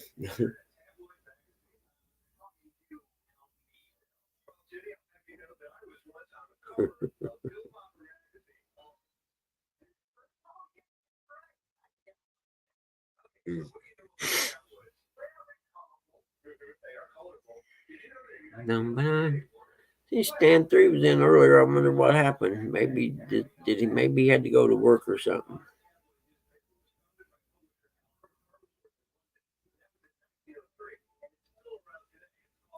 I think we need another Red Bull. What do y'all think?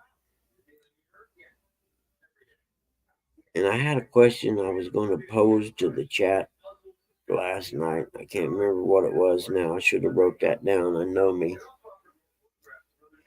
Let me look at my notes. Nope, that's the stuff from the bills yesterday. That ain't got nothing to do with it. What we got here?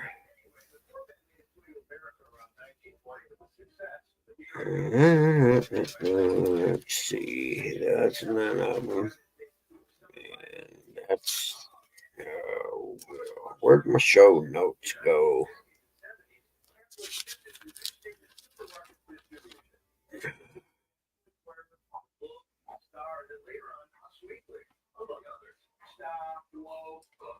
Operation Beds with Nets.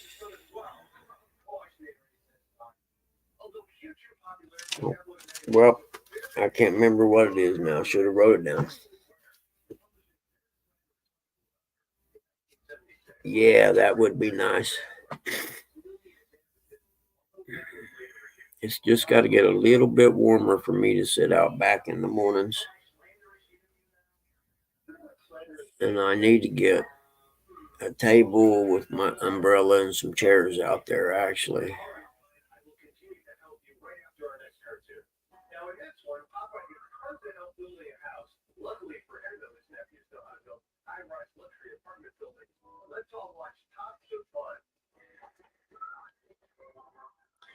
Okay, 922 brother, thanks for stopping in. Have a wonderful day at work today. I know you're going to enjoy it.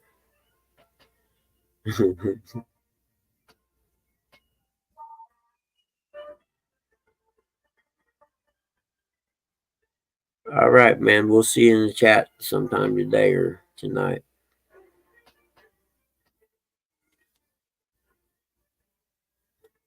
Ouch. What do you think, Max, huh? Give a brother a hint. I think I need my next Red Bull. What do you think, buddy? Huh? Buddy. I'm your buddy, Dad. The little buddy's in there being a traitor with his grandmother, isn't he? So I shall go get another Red Bull, and if you're nice, I'll let you sit up here on my lap for a while, okay? Hold on, not yet. Not yet, young cat. A little patience there, buddy. Just wait a minute. Oh, goodness.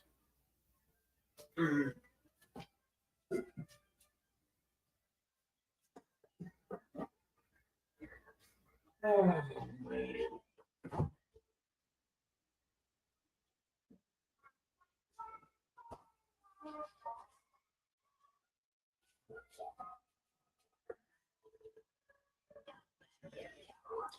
Yeah, we had leftovers for dinner last night. Good chance we may have them again tonight. I'm not sure. Look out, Max. Hold on a minute, buddy. You're killing me here. You got in your fur right there, huh? That dirt or what? Come here. I got it for you, you knucklehead. You big knuckle brain, you. That's what you are. Big knuckle brain. Hold on. Just wait a minute. See you, 922.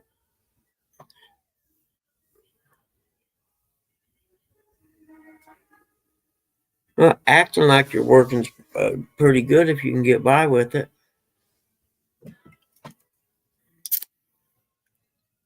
Boy, that didn't sound too. Huh.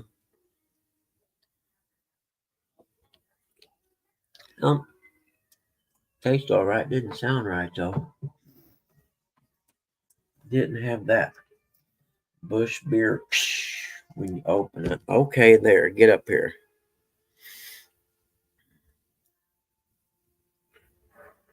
It was slow, and then you ended up with 31. So slow turned into fast.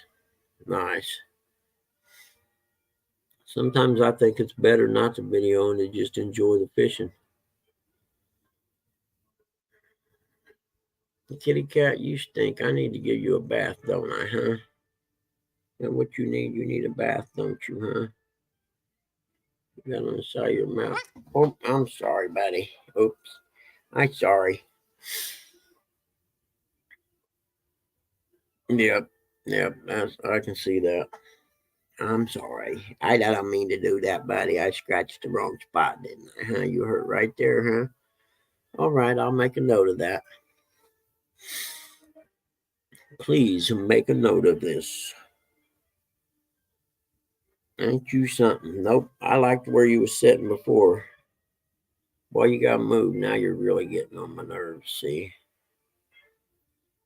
So nobody gonna do nothing today? Nobody gonna do nothing fun? Come on, man. Share some information here, because I'm getting really bored. Did you fish till after sun home? Got home at 10. Did you have enough light to get back to the ramp, or was it dark when you got back to the ramp?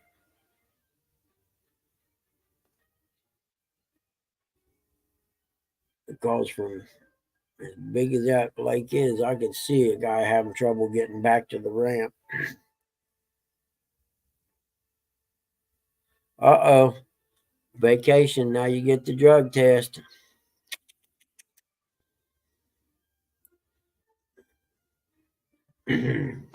All right, Max, that's enough, buddy. Go find something to do. So, what, they outsource that, Chad? You got to go to like a med place or something and do it. Always fun. I take one a month at the VA, so I know your pain there. Let's see. 1, 2. We need to start 1, 2, 9 total.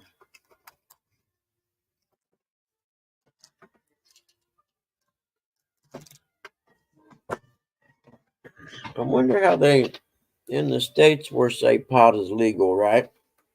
And if you have a wreck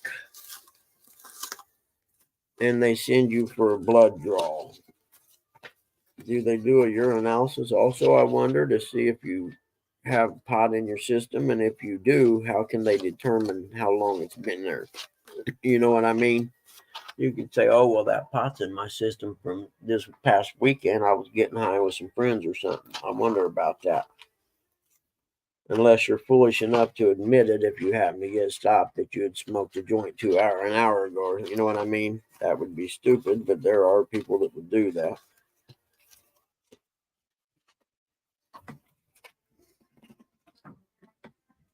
Oh, buddy. What are you doing? He's a good boy. You got the sun. You almost got a sunspot out there. See it? I know it ain't that warm yet. It'll get warmer. Don't worry. Little guy looking for the sunspot.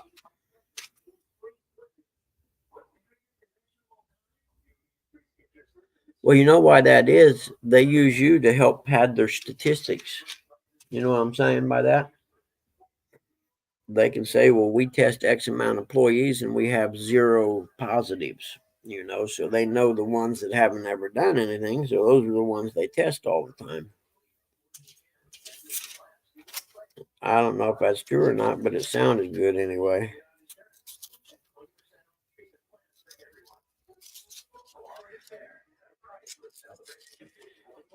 I hate the Prilosec packages, the stomach medicine, because I have to cut the little thing to be able to get the pills out, each one of the little individual things. How many did I say I needed? 7, 9. Okay. One more.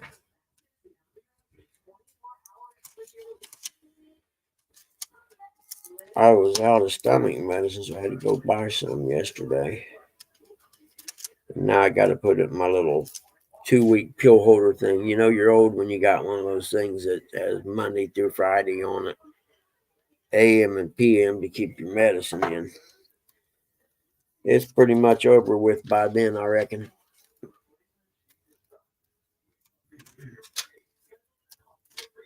But a few of them are just like maintenance type, a little vitamin and something like that. There's only 2 of them that are actually medicine.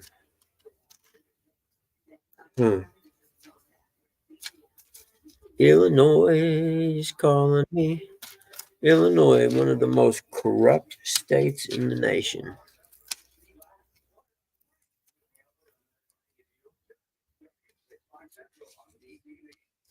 Oh yeah, John. That's cool. They're busy chasing all the real criminals. Oh, there's Rustic. Sorry, brother. I just seen you. I'm not awake yet. Good morning, brother. How you feeling? I feel better today than I did yesterday, that's for sure. Yeah, you looking pretty rough that last time I seen you yesterday. Man, that hit me out of nowhere. I was like, oh, sick Yeah. to my stomach. Oh. Yep, I seen that. Did you get sick? No, I didn't get sick, but boy, my stomach was tore up yesterday. Huh.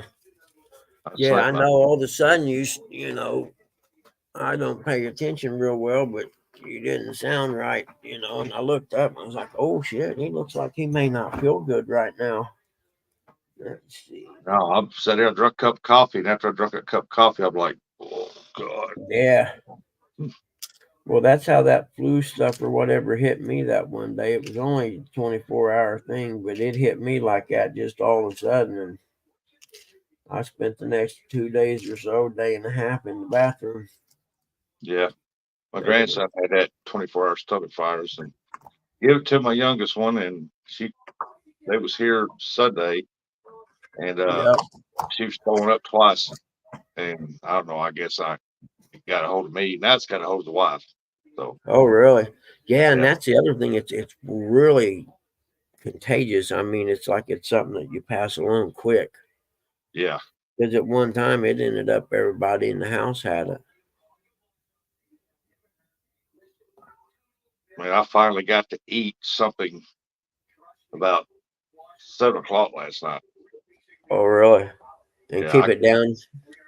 I couldn't Oh, eat that. well, you said you didn't get sick. I know that one I had. I even took back when I first got it. If I took a drink of water, it came back. Yeah. And Morning, Tim. Morning, John. mom was along the lines of something like, "Do you want to take a nausea pill or something?" I'm like, "I would, but if I swallow it, it's coming back before it does anything." You know what I mean? I couldn't even drink a soda. I had to drink water, and I had to sip on it. And I didn't throw it no like it there, but man, I'll tell you what, my Yeah, stomach, it felt like it could roll over any time. So I laid down. When I laid down, it was a lot better. yeah. Uh, but I slept, man, about all day, all night. Yeah, when I get feeling sick like that, well, I used to. I can't do it now, but used to be if I just feel myself getting sick, I'd just slam some NyQuil. I don't care what time of day it was or anything, but I'd Yeah, slam NyQuil and go wrap up in blankets in bed and sweat it out usually. But yeah, now I don't have that luxury to to just take it and waste a day laying in bed. yeah. Well, I didn't have no fever with it, so NyQuil wouldn't do me no good. Uh, No. but, and I tell you what, I compared to yesterday morning, like when I first come up on your panel, I was all right. Yeah. And Yeah. finished drinking a cup of Exactly. coffee, was fixing to go get me another cup, and I'm sitting here like, oh, something wrong with my Okay, stomach. buddy. What's the matter? Go ahead, brother. I'm listening. Then after a little bit, just got worse, and I said, I got to go. That's a good guy. You're such a good boy today. You want to go out? Were you going to move that cat out? Where are you afraid of it? Huh? Are you afraid of that That cat? champ's not good now. It won't knock you out. I remember taking that when I was younger, man. Somebody said, get you some NyQuil. Drink about a half a bottle of that, and I killed it. About almost 3/4 of it. I went to bed, boy, I sweat like a pig. But when I woke up, heck, I was fine. Yep, that's when I worked at the cable company. If I felt a cold or something coming on because it's cold and I worked outside, I'd go home that night and slam a thing of NyQuil and wrap up in the blankets. Yep. And nine Back times when I out, was younger, I drank a lot of whiskey and tequila. Man, I didn't hardly ever get sick. exactly, 100%. Yep, yep, I'm with you. I mean, I don't even remember getting sick. If I did, it was something else, and it was bad sick. Yeah, But as yeah, far as having a cold or just getting sick with a fever, I don't remember that. I was in my 20s. yep, I agree. And well, I guess it's because you're young and your immune system's better or something. But yeah, I'm with you. Well, I've never gotten a flu shot, and I never will. But I jinxed my karma. Was it this year or last? I think it was last year, wasn't it?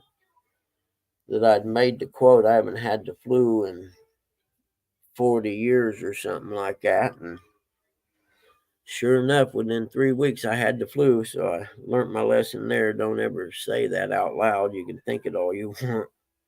Morning, Tim.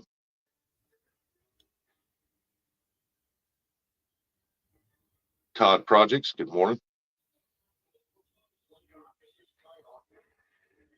Yeah, I said it hit me and it was coming on slow, and then try to get Curtis come up. He come up, and I was going to talk to you guys. And as long as I sat here, I was getting worse. I said, I got to Yeah. go. Yeah, I could see the transition actually. I mean, it hit me like, damn, I was like, oh, heck no. And then so after I put the coffee down, I waited a little bit after I got off your live. I waited a little bit, and I got that soda. I took about 2 drinks of that. Now that almost got me, and I was like, I can't drink soda. So I'm sipping on water all day yesterday. And what helped me out a lot was I was eating these they're like Dorito chips that you dip, and they got a lot of salt on them. And I nibble on 2 or 3 of them about every hour, and it seemed to calm my stomach down a little bit. I guess it was the salt. I don't know, Huh. but it didn't. It I couldn't eat no more than a couple of them. I was like, I can't eat things. Morning, Todd. Let's see. I Todd don't drink water. projects. What kind of projects you got going on there, Todd? Let's see.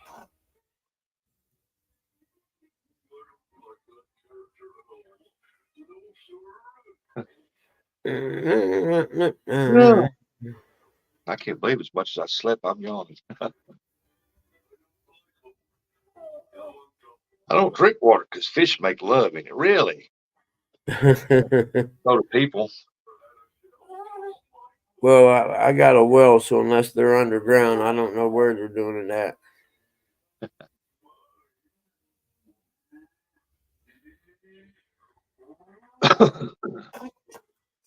Well, look at my little guy standing up there on his back leg. You ready to go? Come on, I'll let you out. You want to go out? Huh? Come on, let's do this. Come on. Oh, God.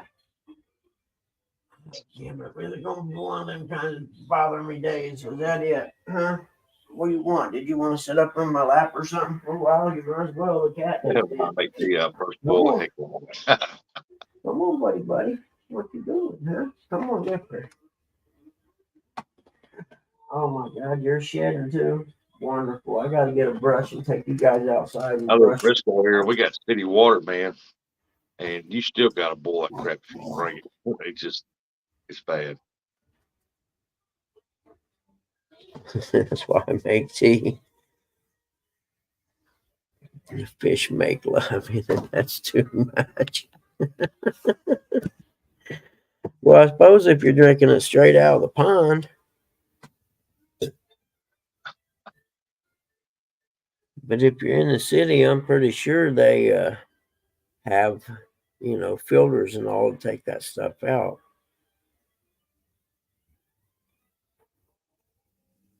So maybe some related DIY stuff. That's awesome.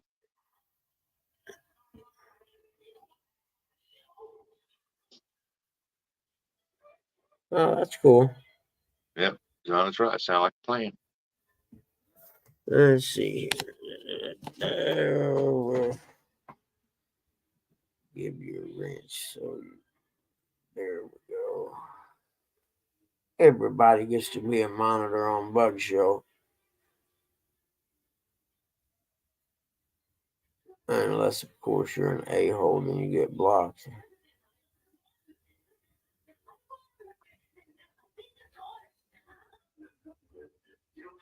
Did you see Curtis this morning? I haven't seen him or Eric. Yeah, that's what I was wondering.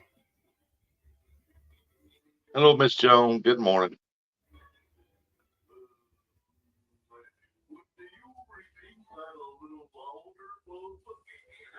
Well, John, it sounded like to me you need to put a deeper well.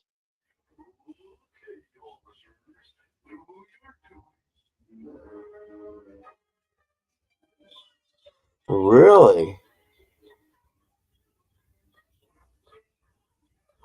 So I wonder if I'm like you. I wonder if they could drill deeper and run a pipe down past the 20-foot spot where you're only getting water from the deeper spot. If you dig any deeper, you hit what water? Salt water. Really? Oh, really? I didn't know that. That's cool. I ain't know that either.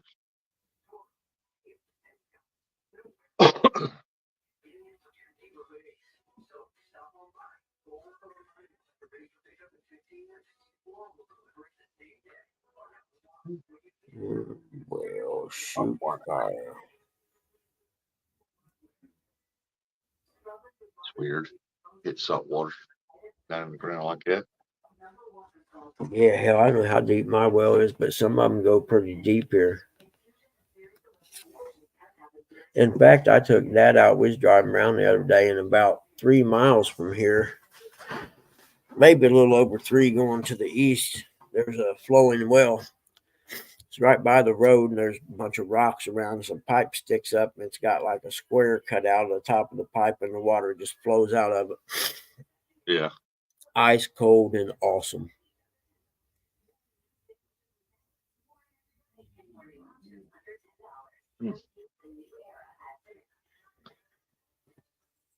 Dang, yeah. My well backyard goes down about 40 feet, I think. And I bought 50-foot pipes and make 50 foot, and they put it about 40, and they get water. And pretty decent water. You can drink it. It's cold. And one year up here, the water table got so low, everybody was watering their yards. Couldn't water the yards because they couldn't get no water, and I'm still over here watering mine.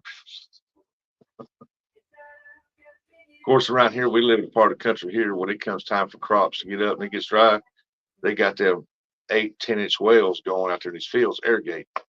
Yeah. It's the water table below their depth as they are, but I still got water on mine.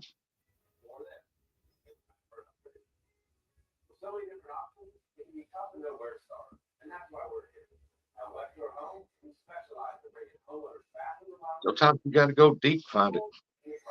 Yeah, to find a good one. Yep. Good morning, Miss Joan. How are you today? Oops. Yeah. What, buddy? I don't know what you want. If you didn't want to go out, I don't know what you want, man. So Same here, until I learn Same. dog language, I won't know. Morning, Dave Bozart. JB. Morning, Cindy. What, buddy? Please quit the freaking whining today for me, all right? I really don't need it.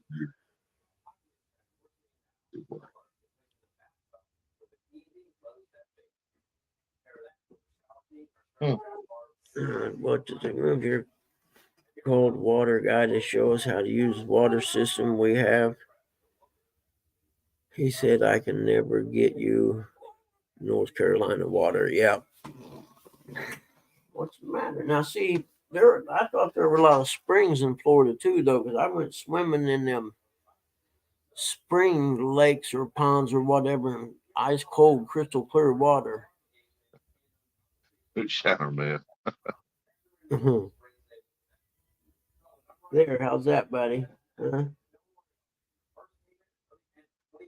Right across the road from our water tower was an old granary and cotton gin over there, and they used to run it off diesel, and everything was run off diesel engines. And for many years, they dug a hole over there. They tore some of the buildings down, and they Good probably morning, dug that Cindy. hole 40 feet deep, and or at least 30 feet. And man, it was all the oil sulfur smell coming out of the ground was atrocious. And you take and put a water out of your water hose sometime in the summer, and if you had it in a white bowl for your dog or something like that, Yeah. you would get an oil film ring on it. But they Huh. said our water tested good. What the Sure heck? it did. Sure it did. Of course. We don't want to have some corporation have to fix their mess up. They done that. The coal companies in Kentucky, they ruined the drinking water in the hills, man. I mean, and the EPA, nobody ever done anything about it. So a lot of them, their wells are ruined, and they have to get, buy all drinking water. Yeah.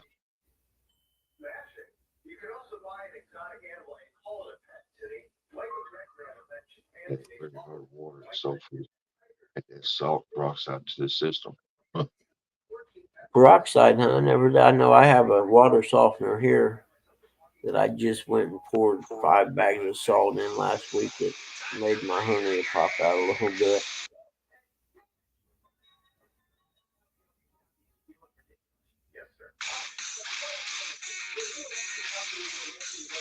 Somebody be rocking. Good morning, Skipjack Cindy.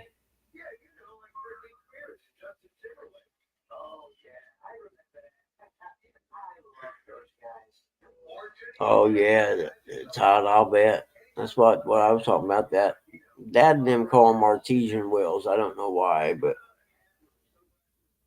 like you said, it's basically spring water, and they're always crystal clear and cold.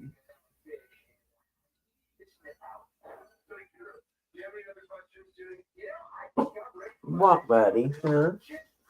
Oh, you got a sunspot now, don't you? Look at that. Oh, it's getting all warm on my side, Dad. Go get Tilly. She'll go with you. Well, hey, Chris, how you been, buddy? Good to see you.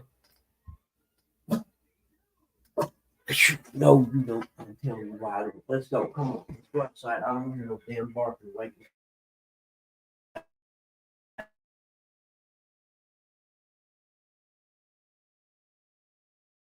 What do you think, man? Sun's out. Goodness gracious, look at that. Grass is all wet. Do somebody gonna have to finish mowing while I work on the car? I guess that would be the second me. I'm gonna have to be clone. And we'll leave that open a little bit. It's still kind of cool.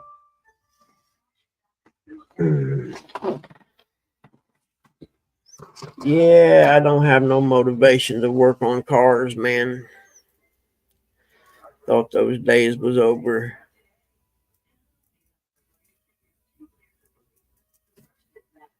H business, okay.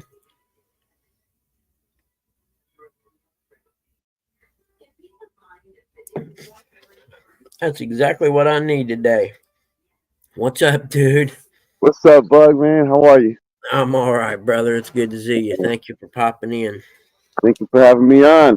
Good morning Yeah. to everybody. What's that?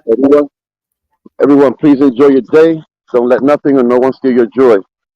I know it's easier said than done, but you got to start somewhere. Is that a fishing rod I seen in your hand? Yes, that is. I'm in Maryland. I have a few minutes to kill. I got about a good half hour, 45 minutes to kill. So I figured I seen you on. I figured I'd spend it over here by the water. Heck yeah. Yeah, yeah. I was here last night, so about 12 o'clock. Oh yeah. And yeah, I caught a nice catfish, but it was too dark to record anything. I wasn't like properly prepared for Yeah, I know what the you mean. video. Sometimes it's better that way anyhow.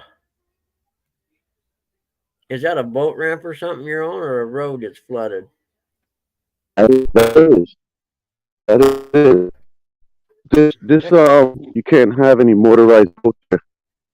Oh, okay. Yep. in this. Little guy, come here. Wait, let me unhook you, dummy. You can't go all the way in there with your watching the cable on. Come here. You're killing me, small. You're breaking up a little bit, brother. Oh yeah, the signal may be bad over here. Sorry about that. That's all right. I just didn't hear what you said. Look at that. I littered last night. See that? That was me. I forgot that. How we made Oh it? man. Oh I man, you just were lost half supposed my to. coffee. Oh, But I'm here to pick it up. yeah, I would say It's good thing you going with came me. back. Yeah, right. That wasn't good. Uh-oh. I have a snow globe. I like turtles.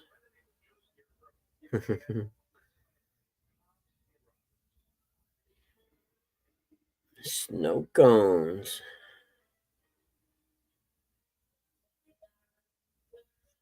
When did they go from snow cones to shaved ice? Which is, I know it's probably a different type of thing, but it's still sort of the same thing in my opinion.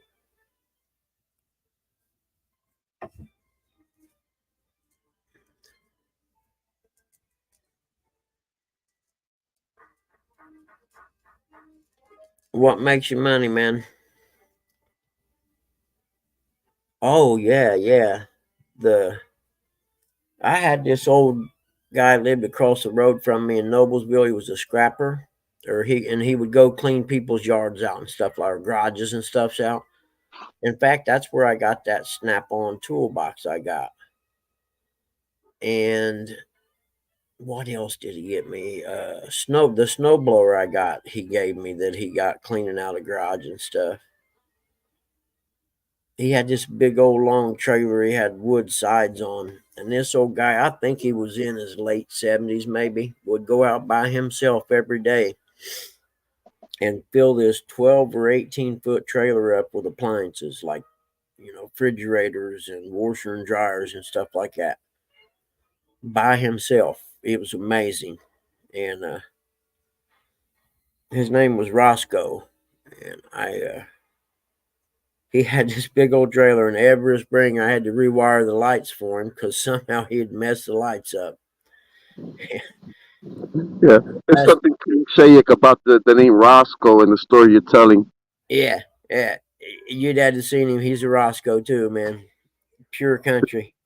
And every year I tell him, Roscoe, don't let nobody I'd buy a new wire harness and everything for him and rewire everything where it was in.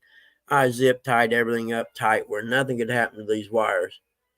And every year I tell him, now don't let none of your friends mess with these damn wires. This is perfectly good right here. This will last you for a couple years if you just don't mess with it. And yes, I said washer. I know my girlfriend used to dog me about washer, washer. I don't care. I'm country. But I used to laugh about it every spring. He'd be out there. Hey, Bob, come here. There's something wrong with the lights on the trailer. And I'd remember how I had everything taped up. And I'd be like, you let somebody uh, mess with them trailer lights, didn't you? Nope, nope. And Roscoe, I know how I taped everything up, and this ain't how it was. All right. They quit working or something. He was a cool old guy. And I heard last year, I think it was, my ex girlfriend told me Roscoe passed away, and I asked him why. I was like, "Come on, Roscoe, man, ain't it time for you to quit this scrapping and stuff?"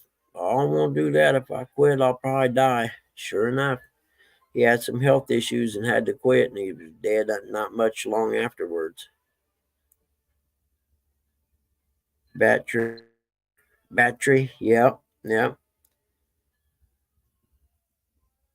In the zinc, not in the washer. Anybody have a older family member call a couch a Davenport? Anyone ever heard that saying or the word Davenport? I thought that was the person's name, Davenport. No, my dad used to call the couch in the living room the Davenport. And I heard someone else say it a while back. I can't remember who it was now. But yeah, it looks like a nice day there, man. Kind of like it is here. It is. This is a beautiful morning. I don't know the temperature, but it feels pretty good out here. This Maryland weather is warmer than Jersey. I should have brought Oh, my really? shade. Yeah. Yeah. There we go. Indiana Chris has got Davenport. He's heard it before. Oh, Lord. called I'm gonna have to run and go get my all shades. refrigerators Calvinators? Calvinator? Not refrigerator's a Calvinator. Never heard that one. I have to Google it. Calvinator. That was a name brand as well. That's an old Yeah. name brand.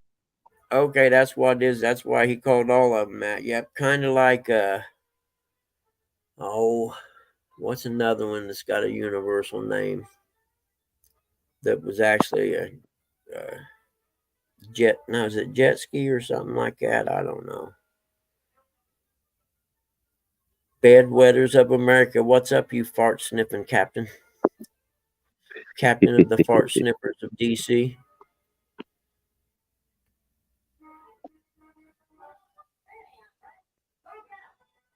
I think I missed something. Dave Bozarth, how you doing, buddy? Let me back up here. Something about Northview. Northview Outdoor. Oh, there it is. Good morning, Northview. I thought something looked like somebody came in and I missed it. Kleenex, yep, that's another one.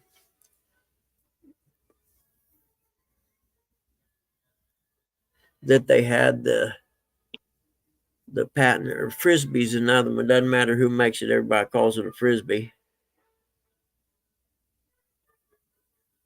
All right, Chris, see you, brother. Thanks for stopping in. Hey, real quick, what's UDX 1313 stand for?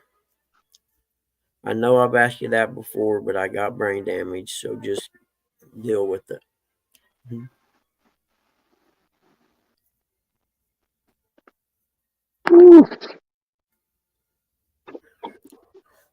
What's that? Oh, is that a... Okay, I see that was a sign or something, or for the park. That's cool that you're working somewhere close enough you can run down, do a little fishing before work. I like that. Yeah, yeah. I found this place. It's only like 7 minutes away from where I'm at. Oh, cool. Yeah, it's a nice oasis. Oh, look at that. Oh, wow, these carps are jumping. I, I see someone out there um, kayak fishing. Turn this camera around. Maybe you can catch some of it. I can figure out what gets the carp to bite when they're hitting top water. They'll hit that bread dough ball. Yeah, hopefully my rod is still there. Walked away from Yeah, that's probably a... it. I'm It's not still gonna there. say anything.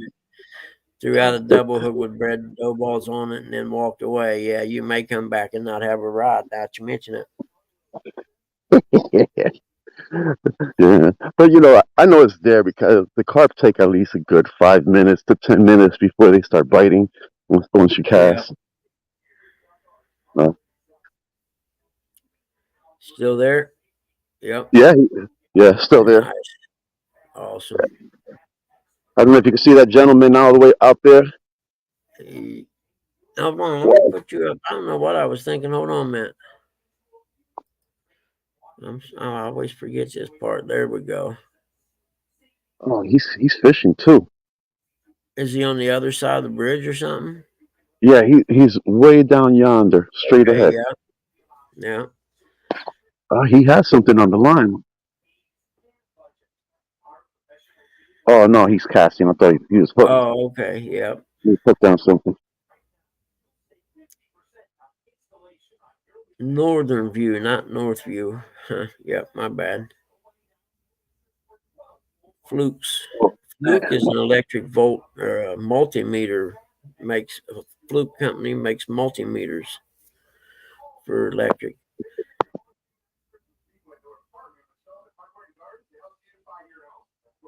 And your Oh, pole facing the wrong way or something. yeah, another kayak fishing up there. That's probably a good lake for that since they don't allow motors on it. Yeah, I kayak fish on here. Oh, have you? Yeah, I caught my biggest catfish out here. Oh, really? Yeah, there's something Yeah. tells me you'll never hear me and the word I kayak together. Yeah, I'm fat, old, and short. It ain't happening. Oh man, You put some pontoons on it, man. Yeah, It'd be fun. pontoons in the motor, maybe strap two kayaks together side by side or something. Like it'd be a triac or something. I got my kayak on because the guy that owned it, he outgrew it. He started packing out too much weight Yeah. to the point where he can't even sit in it no more.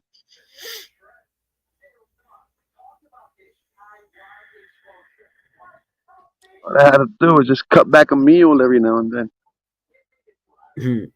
Yeah, oh yeah, dude, I'm fat. Don't let it. I've never been fat until now in all my life. I raced dirt bikes and stuff, and was always in pretty decent shape. And then when I came here to take care of mom and them, back at my old hometown that I hated living at, Uh-huh. uh, I don't know if it was depression or what, but I just got to where I didn't do anything, and it was mainly depression. I know what it was, but man, I put all this weight on, and now it's like, man, dude, you really need to get motivated.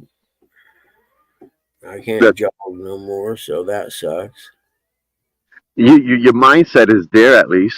At Yeah. least you're contemplating it. So at least Oh yeah, yeah. I mean, I miss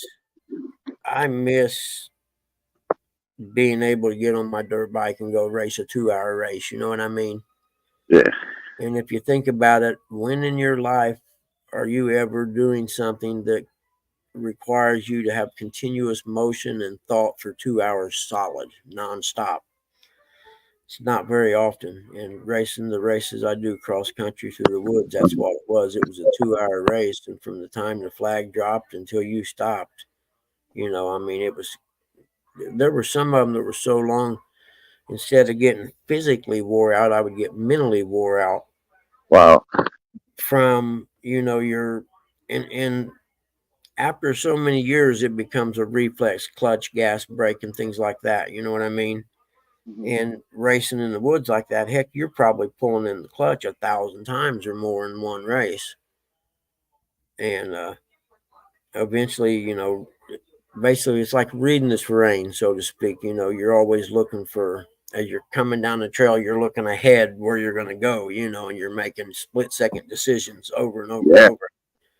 Yeah, and not only that, you have to think about those decisions. You're also thinking about how much gas should you give, how should you give Yeah, less, yeah, more. exactly. All that becomes a reflex, and it's based on the sound of the motor, basically, when you're racing. You know what I mean? You know what Yeah. gear you're in based on the sound of the motor.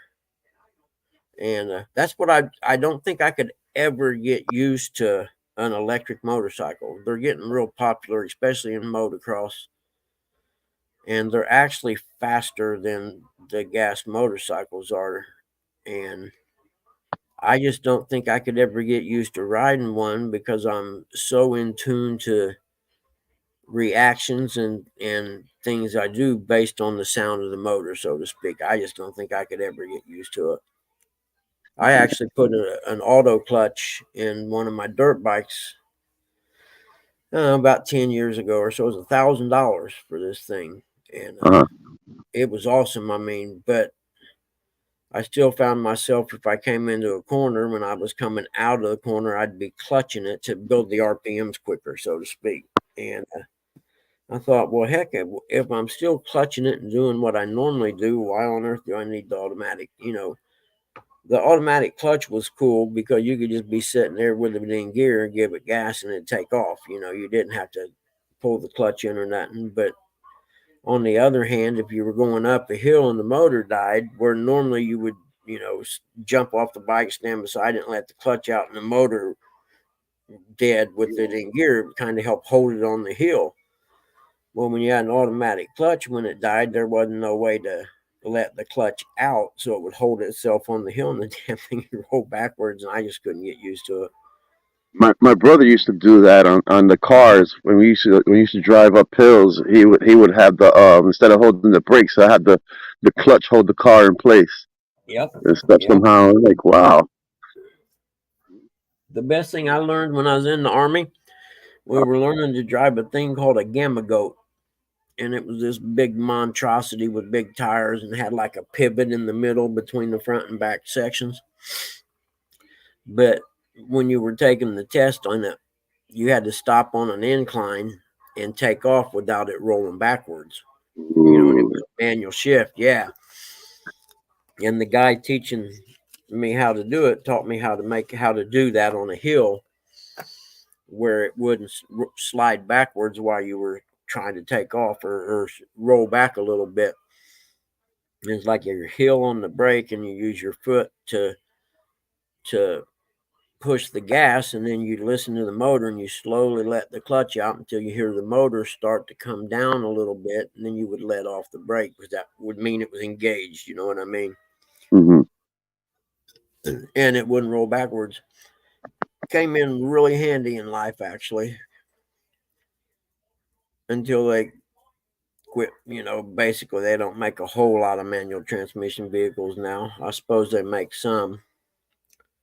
They make them, but not here in the United States. Yeah. That's more of a European and Yep. South American thing because that they don't like to pay for that upcharge for the automatic transmission.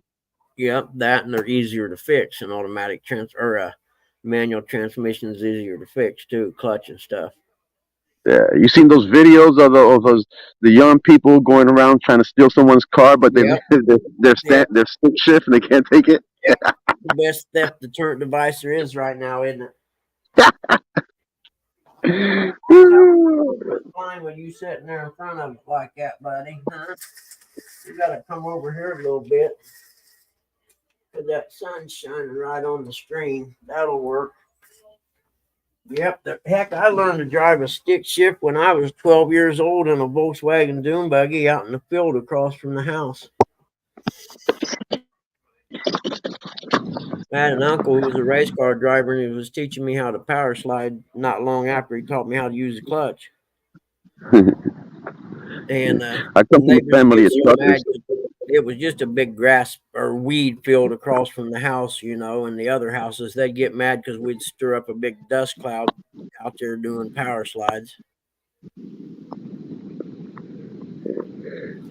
I come from a family of truckers. We all learn how to drive vehicles fairly Oh, early yeah, in life. down a suicide shift. Yeah. Yeah. Yep, three on the tree. I had a Chevy 71 Chevy truck, straight 6-cylinder, three on the tree. Not the strongest, fastest motor in the world, but I'm telling you right now, they'd run forever. If you kept oil in them, they'd run forever. All right, everyone, keep an eye Really out for snakes. strong motor. Oh no. Yeah, right now would be the time right about where you're at. They'd be coming out from under that bridge, getting in the sun. Yeah, that's why I say keep an eye on. I usually see them. I say I seen one in the yard last time I mowed. I had to stop and move him. They just garter snake. He was pretty good size though. He was fat, but he sure didn't want to move. Man, he wasn't happy. So I got a stick and kind of tried to pick him up with it, and he kept trying to bite the stick. And I had to explain to him, dude, you don't understand. If I don't move you, there's not going to be anything of you left when I come through on the next pass. But John, yeah, talking about the motorcycle with the suicide clutch, yeah, no doubt. I couldn't even imagine.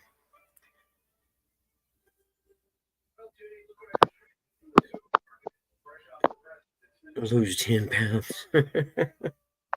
Or like my brother had a BSA chopper in high school, and its brake and shifter were on opposite sides.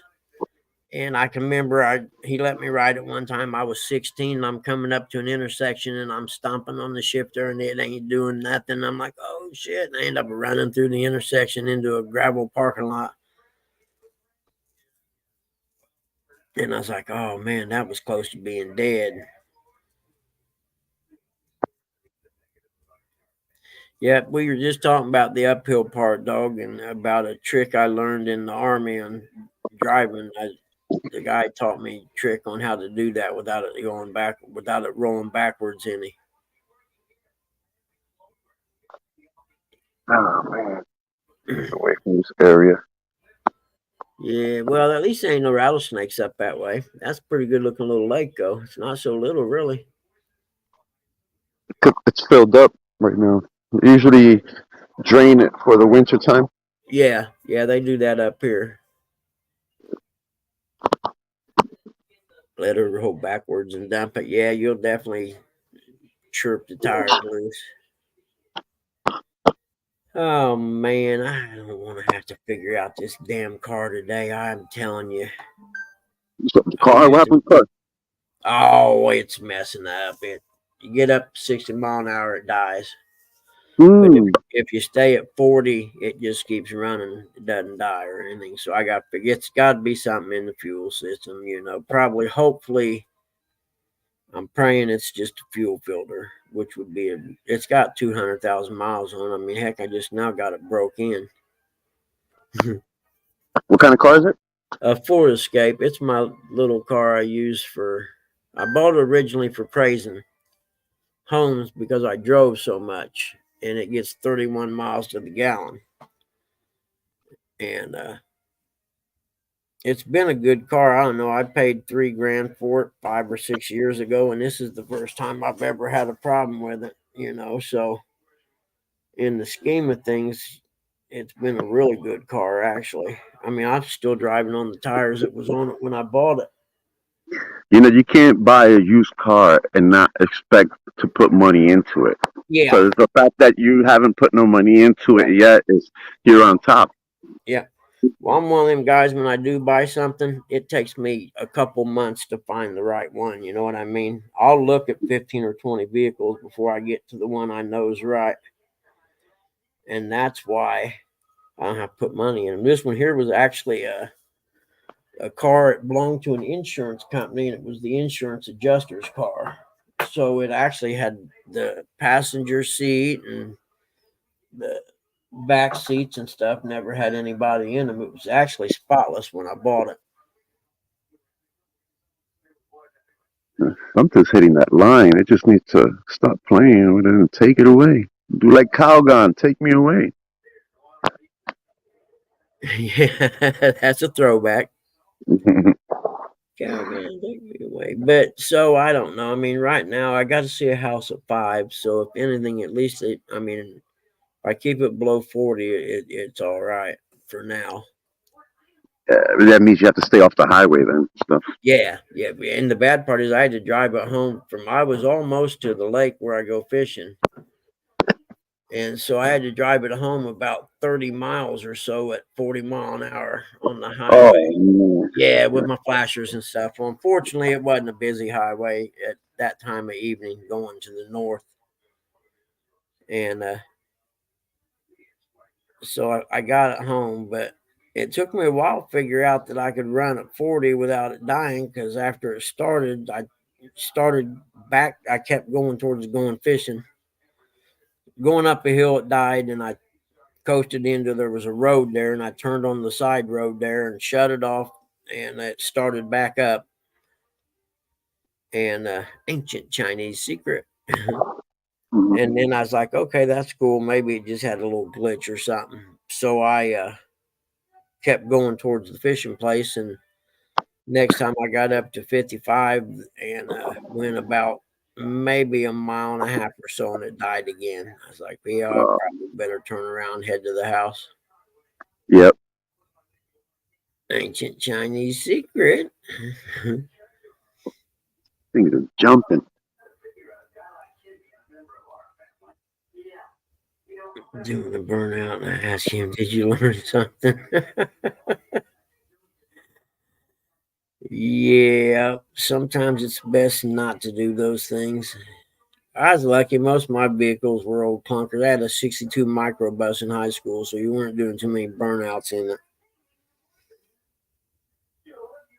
But it was a party wagon.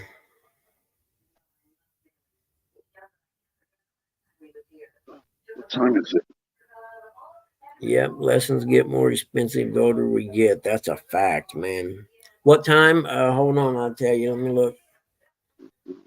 8:05. 8:05 our time, Eastern Standard Time's 8:05. Yeah, about another 20 minutes, and then I'll head out.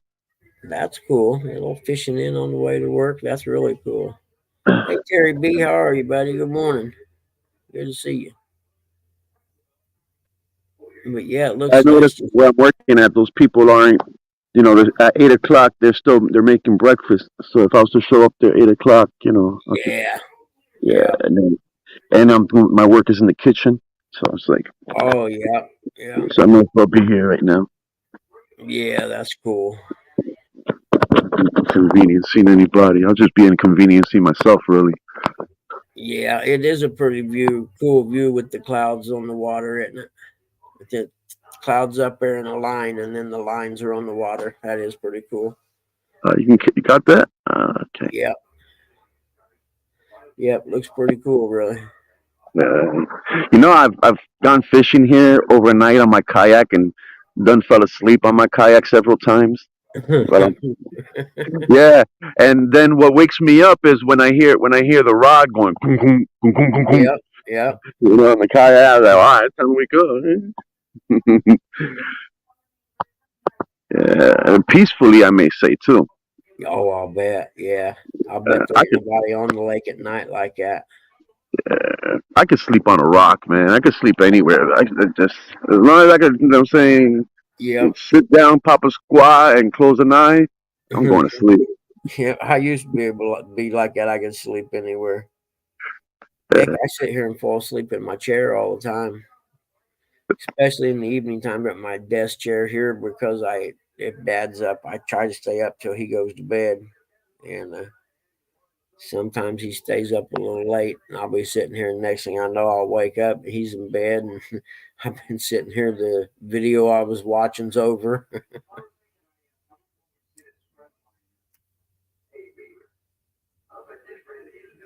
But before that, I could. I mean, when I was younger, I could sleep about anywhere on a floor, hard floor. I'm sorry. I just dawned on me. I forgot to show you where the bass where they spawn it. It's right over here. Let me go around this corner. Oh, cool. When I'm on the kayak, I get to see their beds. Yeah. Uh,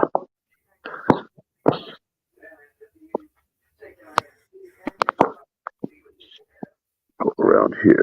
Let me try not to trip as well. Yeah, that's a good idea. Yeah.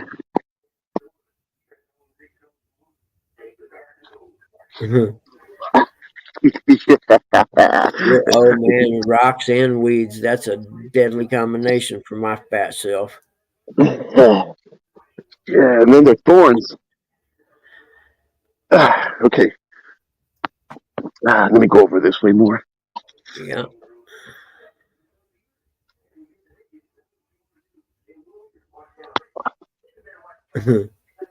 Can't get around any longer. The water's covering everything up. Yeah. But you can see some nests out there. No, straight ahead. I don't know if you see where the bushes start at. Right, all this side to the right Yeah. over here, where the shade is at. Yeah. That's all where the bass be spawning at. But I never target them. I don't think it's right to me No, personally. see, I I'm don't with like to you. target them. We do not take fish off the nest, and I've had this argument forever with people. And the reason and I've said it before, we have this little state park, small trolling motor only lake we've been going to for more than 30 years. And years ago, you could go down there and catch big slab bluegill all the time, like it wasn't even hard. Uh-huh. And I'd watch these guys come in there and take bluegill off the nest, and I'd see them at the boat ramp, and I'd say something to them, like, "Hey, man, if you keep doing that, eventually you'll kill these lakes out. Where you keep taking the fish off the nest, you leave all them nests exposed. Those eggs aren't hatching because other fish are coming in and eating them, and eventually you won't have as good a lake." Yep. Well, sure enough, now my grandkids are here, and my son fished there his whole life, and you still catch bluegill, but you don't catch them big slabs like you used to. You'll get one every now and then, and it's all because these people would come in there and take coolers full of fish out of bluegills anyway. And I'm talking big coolers, They'd come down from up north to Fort Wayne and stuff like that, and they would go down there and fish on vacation once a year, and they'd fill these giant coolers up with bluegill. And you couldn't say nothing to them. Be like, man, dude, I'm telling you, you're going to kill a lake. I understand catching you some bluegill to have when you go home and maybe freeze and maybe have a fish fry or something, but what do you do with the rest of them?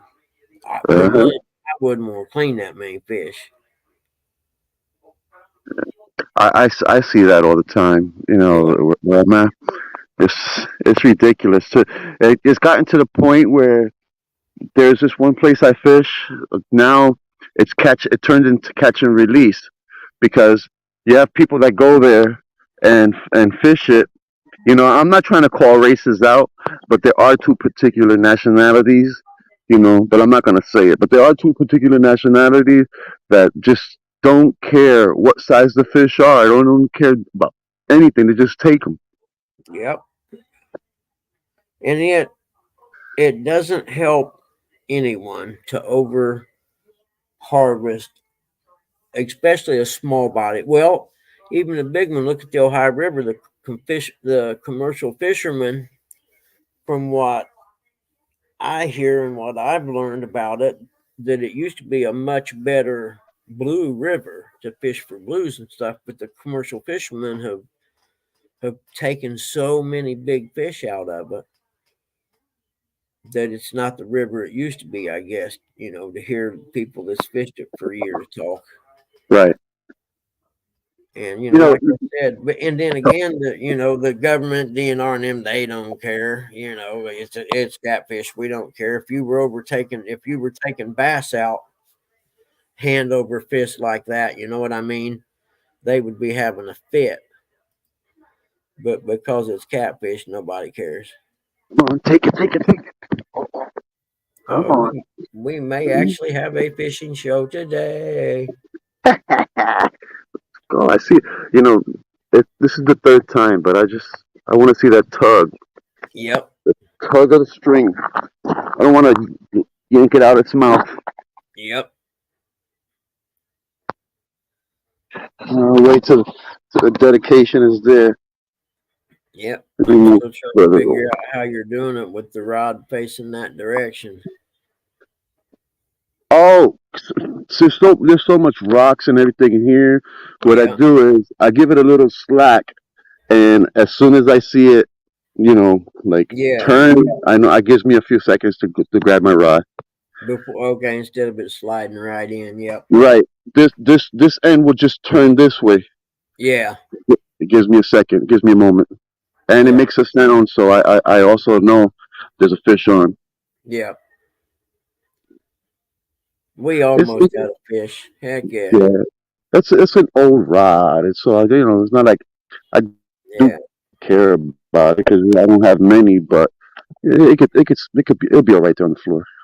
It has to. All Oh my yeah. stuff has to be I like was me. It trying has to to be figure wet. out how you was doing it with it facing the other way. Now I get it. Yeah, yeah. I've learned how to do this. It's worked for me without losing a rod. It's just not. There's no way I Yeah. I would say the only can thing you like could do is this. maybe pile big rocks up and put it down in between them. But then you'd Yeah, have to carry big rocks over there. yeah. That's why you see. That's why you see these rocks around. And people. That's what people do. Come on, baby. Take it away. Calm down. Take it away. I hear fish. Oh, it's off. I Ah, felt it. It's off. bummer. You stand right there and hold it. He's coming back. Yeah, I'm gonna just leave it right there. Let it be right. Unless you got all your dough off there, but you do got two hooks, so maybe not. There's two hooks, but who knows, right? Because it's dull, so even with that tug, it could have just released the other. Yeah, exactly, because it'll come off pretty easy. Uh, But we used to do that when I was a kid. We would take a couple pieces of bread out of the house and go down to the creek and fish with dough balls. I use the white part of the bread, and that's it. Yep, yep. That's the only part. Yeah, you can't use the crust. The crust is just, I'll pack it up, throw it in there, just chum. Yep. Mm. It's coming. He ain't coming back. Got I school. worked at the marina at the lake when I was in high school during the summertime and stayed on. We had an old cabin cruiser. I stayed on old Chris Craft wood cabin cruisers like in 1956. But the in the marina there, when the bread got outdated or whatever, they just go out and throw it off the pier, and these big carp would come up and eat it.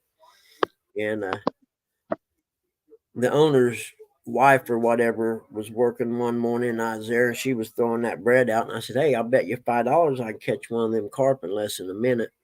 She said, "Oh, how do you think so?" So I took a fishing rod with just a hook on it, no sinker or nothing, and I smashed a dough ball, only it was like a flat piece with the hook in it, and just tossed it out there. And sure enough, I mean, you literally watch him come up and get it. You know what I mean?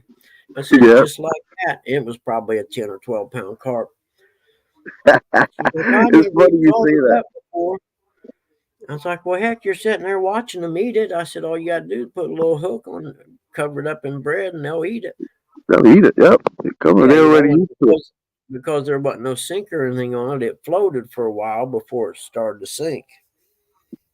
But yeah, and I mean, you could do that every day if you wanted to, because at least once or twice a week they were throwing bread out that had got outdated. Mhm. I, there's a there's an area by where I live at, and there's a gentleman that's always fish that's feeding the carp a bunch of bread from where he works at. Yep. So, mind you, I didn't know he considered them his pets, but I did Yeah. see him throwing the bread at them and stuff like that. And so I always have my fishing rod ready, and I usually always have some bread. So I did exactly what I just did here, and what you said, and I cast it. And within like a few minutes, the fish catch, and his face, oh, it got so red. He was so Oh, angry with me. morning, Ernie. I'd have looked at him and said, "Don't worry, dude. I'm throwing them back. It's just doing this for fun." Yeah, Yeah. yeah, but I guess he must have seen like his pets getting, Yeah. tugged Yeah. Like on. somebody hooking your dog or something. Yeah, Too much. I, I know. In retrospect, I should have thought. I should have, saying thought Yeah. about it and not cast. Like Yeah. But how could you not? Morning, Ernie. I know there were over 20 carps there. How could I Yeah. not cast? Yeah, it's like, dude, I'm not hurting anything. I'll catch him and throw him back, and I guarantee you, I could cast out there 5 minutes from now and catch him again if he ain't hurt. I see over 20 carps. I can see the colors. I can see the scales. I'm like, oh, everything's all tempting. I'm casting. Oh shit! Are you kidding me?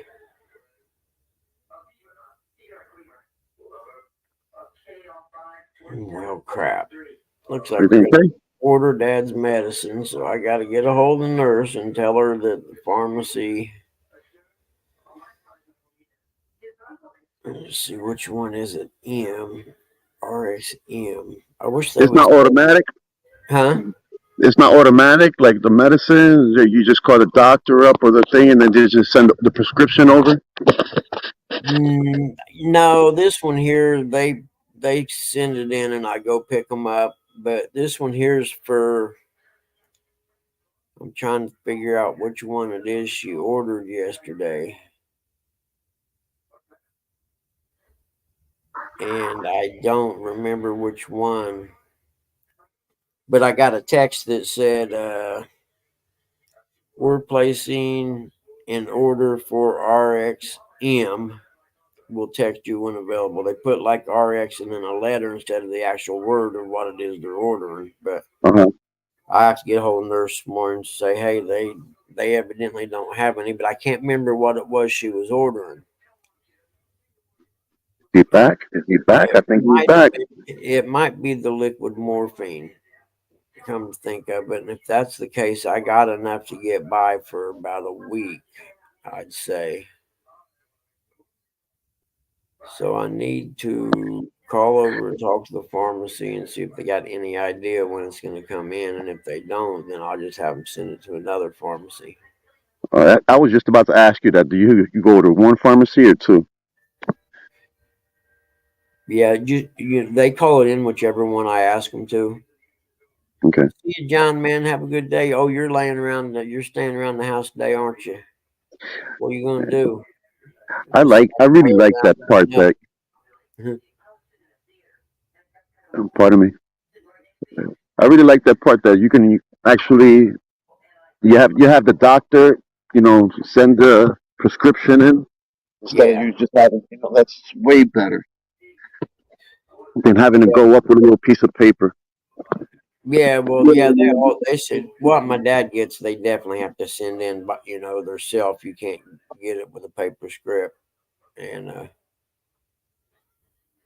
all I can think of is when we talked yesterday. I think it was the liquid morphine. She said that she was going to have to put a script in for because it was getting low. In fact, let me look up here I and don't see if think it's a cart tapping the line. which one it is. She would have. Yeah, that would have been the one. Let's see. It's a lot. It's full. These are full. He's got full box of fentanyl patches. So yeah, that's what it was. The liquid morphine was. Yeah. Oh, I'll give him a couple of days, and if it ain't in, then I'll have her send it somewhere else. I know with his Dilaudid, the only place we can find it is the pharmacy at the hospital. Because the hospital's always going to have it on hand.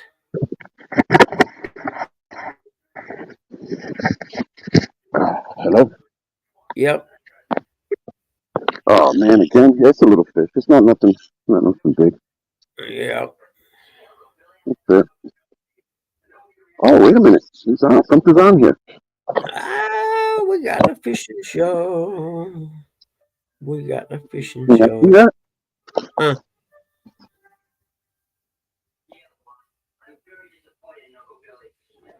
Oh, come on, baby. What is that? I don't know, maybe it's a turtle. Oh, it is a carp. Look at that. Yep, I can see him now. Yep, Oh, sure come here, is. guy. Uh-uh. Now he got to be a little bit bigger than he looked. He's a little guy, but we'll take him. Yep. No. You coming like coming to say hello to everyone on YouTube this morning. He's like, you better bring a bigger fishing pole next time. I'm lucky I have this fishing rod with me. Okay, I don't want to. Okay, we can do this the right way. Yeah. Come this way. Come this way. Come this way, baby. I don't want to hurt you. I don't want to hurt you. Okay, there's some grass over this way. There we go. There you go, buddy. Get on the left Give me a spinning cutie. line.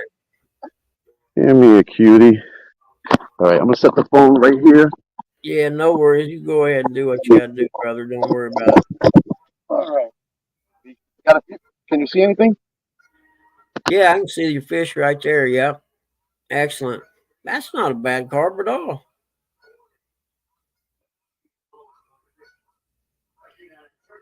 Yeah. They just like to bounce a lot. There you go. Heck yeah, that's a nice carp. Clean too. Good looking carp. Fish on. We have a fishing show. Supposed to rain there. Where you at, Rick?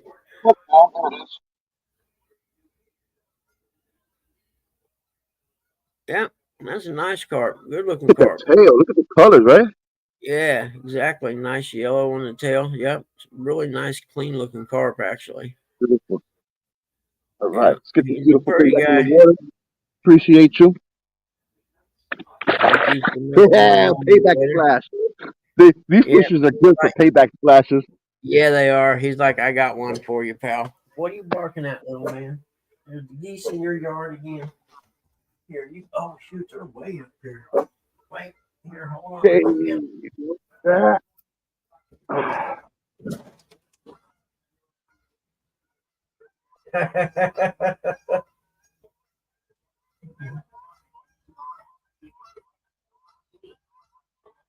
get 'em.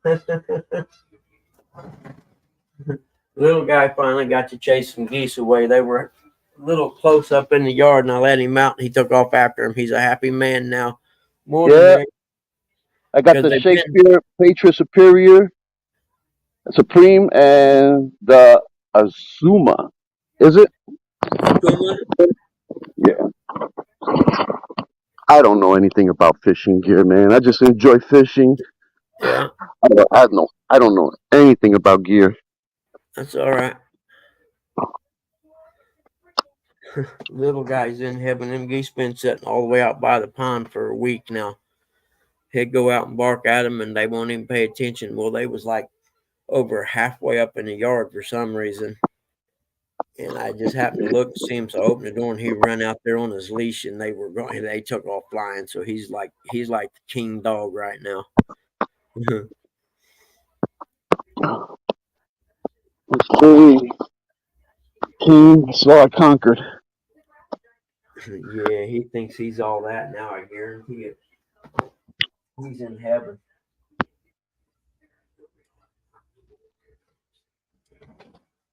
I don't think that last one's scared of you, buddy. In fact, he's calling you out right now. You better run out there and bark at him. Go on. Tell him get out of your yard. He's like, I don't know why that one didn't go, Dad, but the other two did. That one there ain't afraid of you.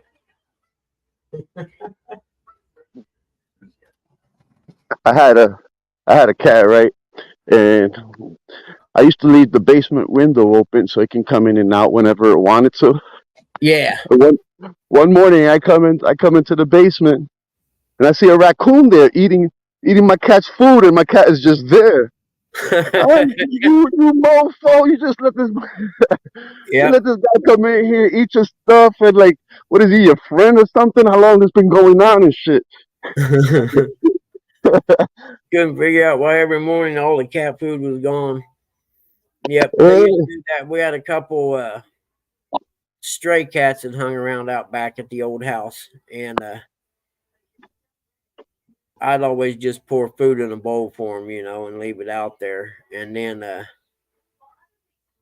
one morning I come out and there was a possum eating it, and I was like, "This ain't gonna happen." And look at then that another beautiful mess. morning, like you said, I had a raccoon eating their food with the two big old cats sitting there watching him. And I'm like, "Yo, I can't let him just come up and get your food."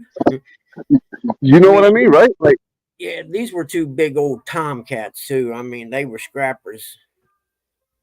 And I'm like, y'all just gonna let that darn raccoon come in here and steal all your food? I'm gonna quit giving you food all the time. Oh, my caught five could hardly mark a fish, huh? Retired Rick in the house. Yeah, what's so his name? On the Catfish Weekly last night, he was catching fish hand over fist, man. Channels, some of them nice. Mama said there'd be days like that. Yeah, that's a fact. It's eight what's up, thirty. Rick? What's up, Ashley Dog? What's up, Ernie Brown? Small Water Charters. Who else is in the house? I missed everybody. Terry B. Retired Rick.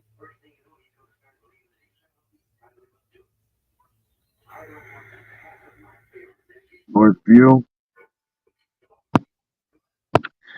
Oh, I felt really good catching that fish. Little Heck guy, yeah, but heck yeah.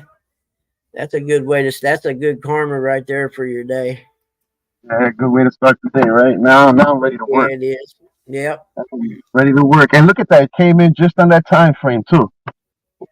yep. Perfect, man. It was. That's living right there, man. Hey, Don, 3 nights. How are you, buddy?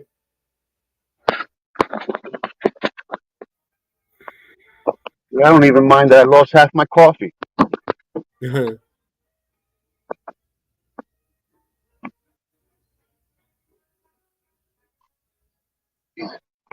By the way, where I'm at is called Brown Bridge.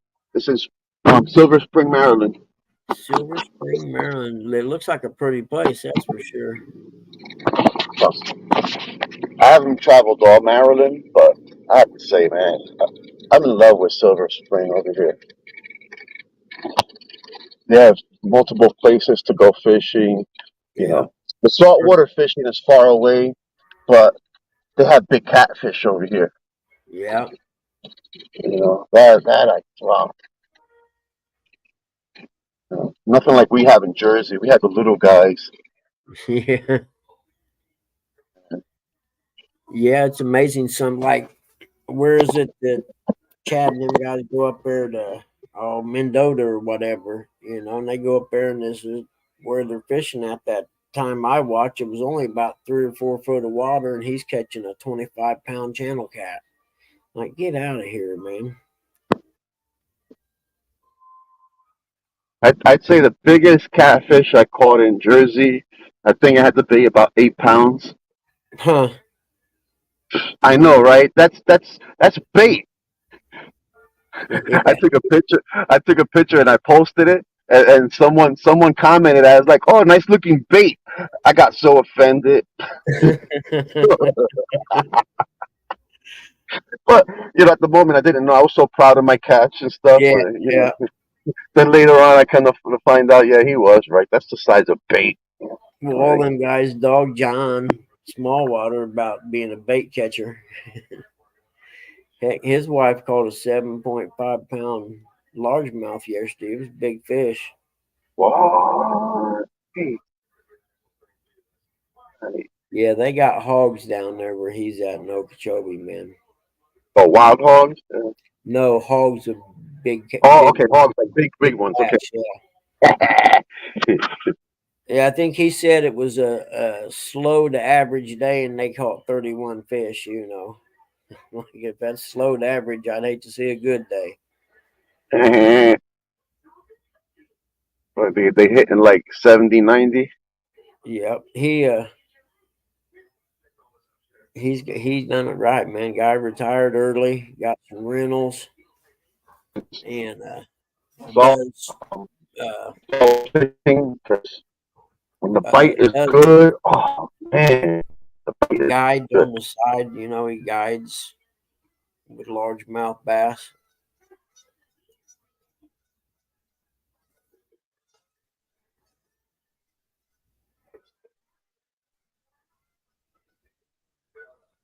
No way, Rick. Heck yeah.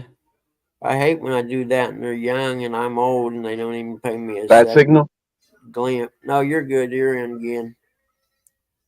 Yeah, Rick says, got back to the dock and there were 5 women there in skimpy bikinis laid out on the dock. I was like, ladies, I'm single and do y'all like to fish?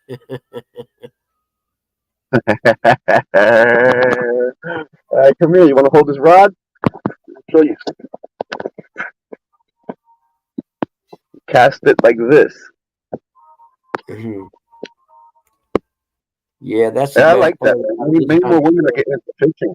It's cool. Yep. Yep. That's the It's best nice to time see. about It's this nice. time of year. The clothes get skimpier and skimpier.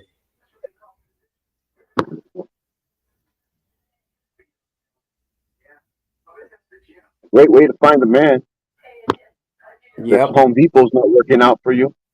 Mm. You ready to come in, little guy? I think he's still got geese war going. Yep. Get him, little guy. Don't take that. Tell him to get out of your yard. Oh, hell, all 3 of them are back now. We got goose fights going on. That's what it is. There they go. Oh, there's 4 of them now. They're all back. They're over on there. Good job, little guy. Now all 4 of them's on the other side of the pond in the neighbor's yard. Tilly, you missed the geese. There was geese out there. You missed them. You could have chased them because you don't have a leash. Yes, you could have. You lazy dog. How old is the dog? Tilly's about probably 7, I think, and little guy's maybe 2, if that. I think he's 2 now. Come think of it, I don't remember for sure. He's not very old, but yeah, Tilly, she's getting old. And mom keeps feeding her snacks. She just keeps getting fatter and fatter. And I keep telling her, you can't do that. You're going to make that dog old and have a heart attack. But what do you tell an 83-year-old woman? Nothing.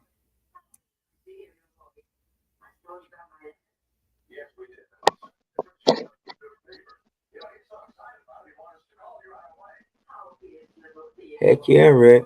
If you got the opportunity, I would. You ready to take your thing off and stay in a while there, little man? All right. That's a good dog, you big goose hunter, you. That's a goose hunting dog. Even though the geese are 5 times bigger than you are, got them out of the yard, that's all that matters.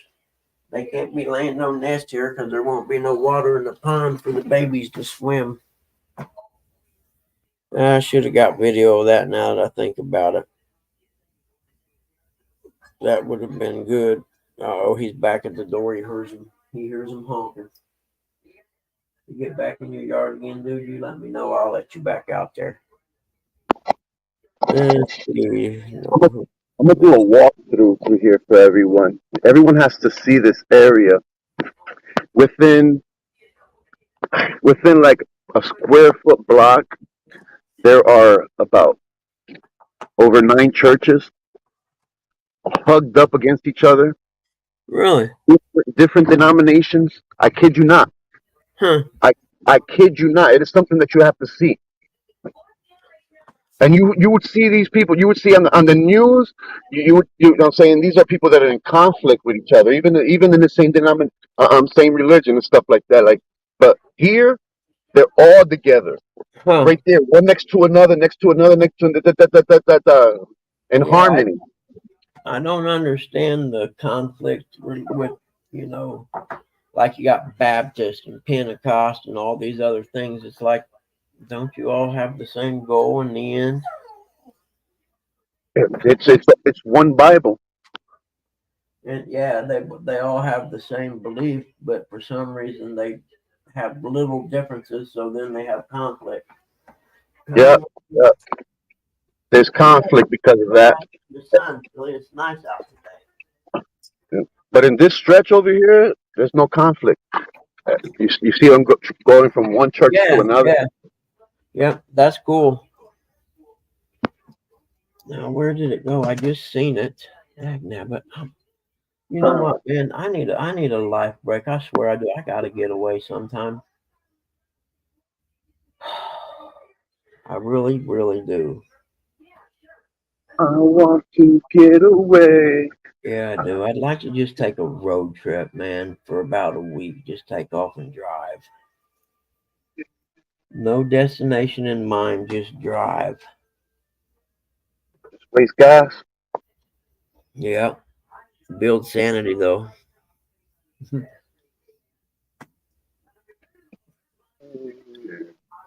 But at 31 miles a gallon, you don't have to waste that much gas, really.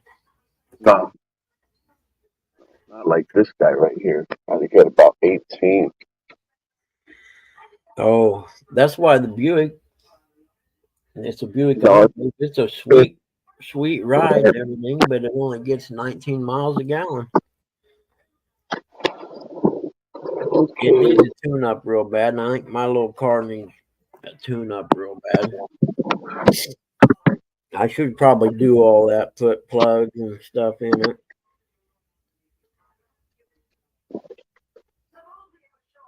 Alright, it's time to do some work. Yeah, Time to bikinis and make the G donuts. strings, they're all about the same these days.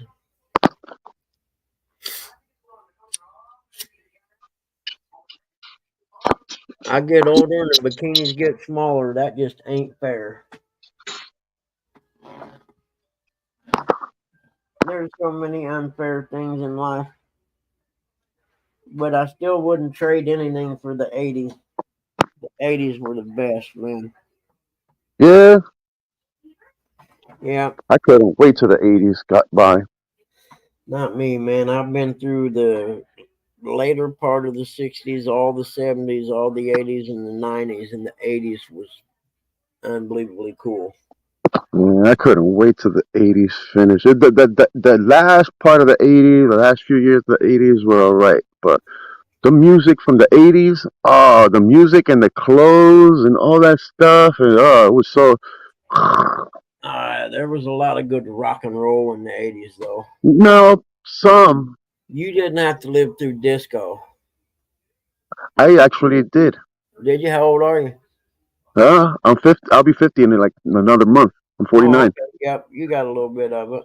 Yeah, like actually, I was in, my brothers and sisters, they used to babysit us, right? Because there was they were teenagers. My mother yeah, had like two sets of kids, like yeah. uh, so they used to babysit us, and they used to throw 8-track parties, and they used to so they used to babysit us. Nice. They would lock us in a room, and they would have 8-track parties. They had all their friends come over and play music. Mm-hmm. That's nice. I had an 8-track player that had the little plunger handle on the top of it, and you could hit it Uh, to go to the next track. oh, I didn't know if I was that close to the camera. I I was in my 20s in the 80s, so later 20s, so it was cool. I just got I was in the army through the early part of the 80s, and then got married and stuff in the latter parts, early 90s. But the 80s was free. You know what I mean? That was the most freest time I lived in. I mean, I was a little baby in the 60s, so I don't remember yet. My mom was kind of a hippie, and my dad was a flat top wearing crane operator. Imagine that mixture getting together and getting married. And everyone said it wouldn't work because they were so opposite. And 63 years later, here they are. I really need to start setting up my camera and letting it run and record them talking to each other. It's so endearing sometimes to hear them talk to each other about their life. And dad's having a real hard time remembering any of it. So mom will get pictures out and they'll go through them and she'll explain to him where they were and what they were doing. I don't believe like that you have to have so many things in common with someone to be in a relationship and stuff. Yep. Like you just have to like the person enough or something like that. That's all there is. You don't. Yeah. Well, the key was they weren't afraid to do their own thing. Mom may want to go down to New Orleans and see old architecture and crap like that. Why dad would want to go fishing up in Canada, you know what I mean? So they just take Mhm. separate trips. And it worked somehow. And my dad, he had to quit high school when he was 14 or 15 because his dad died. He worked at the electric company and he got electrocuted. And so dad had to quit school to go to work to take care of his mom and his brother. So he doesn't really have an education, but there wasn't anything on earth he couldn't fix. Nothing. You know what I mean? Mhm. And he was a crane operator. I was at a national BMX race one time in Indianapolis. It was called the Jag World Championships. And I raced for Goldman's Bike Shop at the time, so we all had jerseys with our names on them. And I was sitting in the stands watching some heats before mine, and some guy behind me tapped me on the shoulder, and he said, "Your name Wedmore?" He said, "Where are you from?" I said, "Muncie, Indiana." He says, "Your dad run a crane?" I was like, "Yep, sure does." And he was from Indianapolis, and they had worked on a job somewhere together. And the guy said, "He's the best crane operator I ever seen in my life." And I heard it from more than one person, but you got to figure he'd been learning it and doing it since he was 16. He started out just being the tool guy, cleaning up the shop and cleaning up tools and stuff. And old man Foster taught him how to run the crane, the bulldozers, and all that crap. And so it was kind of a, like you said, a mix of two opposites. Mom was an artist and kind of, like I said, almost like a hippie. Had she not been in Indiana, she'd have probably been out in Hyde Asbury or something. But it worked. We never had, they weren't never, we didn't have a lot of money or nothing, but we always, we would go, I can remember going like down to Ohio River or whatever and coming back home and hearing them talk about having $3 or $4 left in their pocket when we got home. Uh, And we had food in the house, and that was, except for gas, that was all the money they had left. But we had love, which was the most important part. My parents didn't fight. I was never abused or nothing. It was just a good, simple life, oh shoot. which is all I ever wanted, really. Hey, I need a girl. if anyone does a deck Yep. and you're gonna use Trex, don't use those hidden fastener things. Yeah. They can let the deck pop up, and I'm then not a big fan of those decks myself. the material I do like.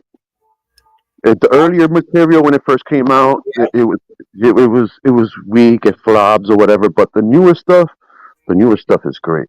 I was going to say I've appraised houses with them, and it was like they faded or I don't know. I've seen some of them that weren't in really good shape. You know what I mean? Compared Yeah, to the first generation of the material when it first came out, yeah, no, that's what it was. yeah, it wasn't the greatest. Yeah, it faded and stuff like that. But the newer stuff, it's like when you see it now, it'll stay that way for a decade or so.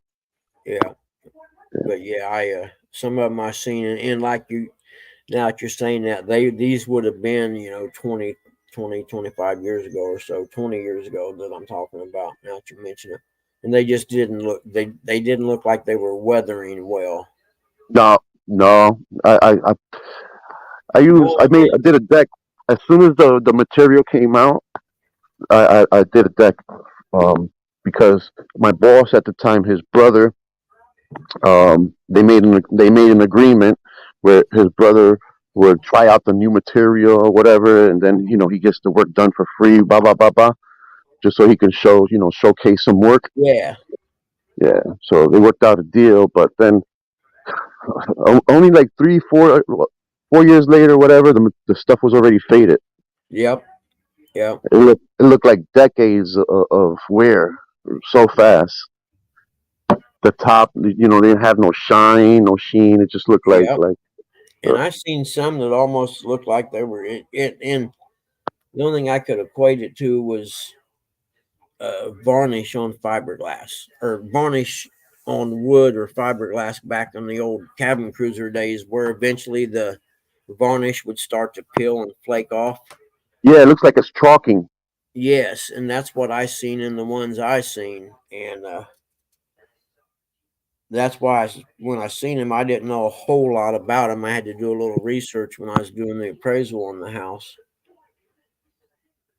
and like my son, we're in Hamilton County. If you have a house, an older house, and you have it redone, if you don't use that like cement type siding, you know what I'm talking about. Yeah, the hardy backer. Yeah, if you don't use that, you're not going to sell that house. My son just had his exterior completely redone with it. Big money.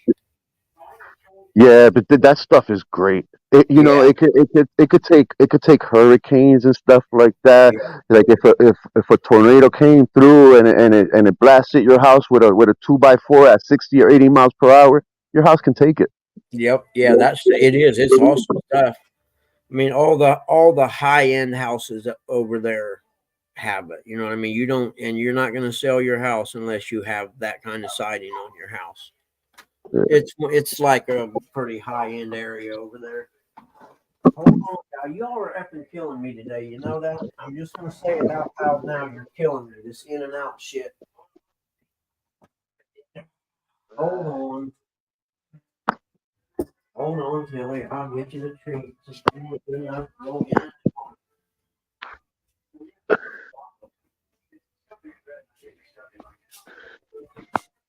There you go. Now go somewhere else and don't bother me for a little bit. All right, there, little guy. See, I can't leave the back door open because little guy will run away. He'll go out. He won't run away. He goes over to Butter's yard and sees if he's there or whatever. But I could leave the door open and Tilly go in and out with no problem. She won't go nowhere. The only way I can leave the door open with little guys if I have his leash hooked on. Check this out. This is the house I was working on a few years ago Yeah. in Maryland.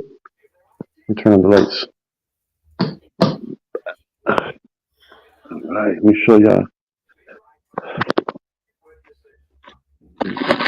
That could be a door. Yeah, it should. Or it used to be, or it should be. That used to be a window like that. Okay, so you switch them. I see what you're saying. Yeah. Yeah, so then Yeah. Cool. what it looks like now. Yeah. Yeah. So we only had a window there in the dining area section, huh? Okay, that's cool. I see what you did. What kind of backsplash is that? Marble?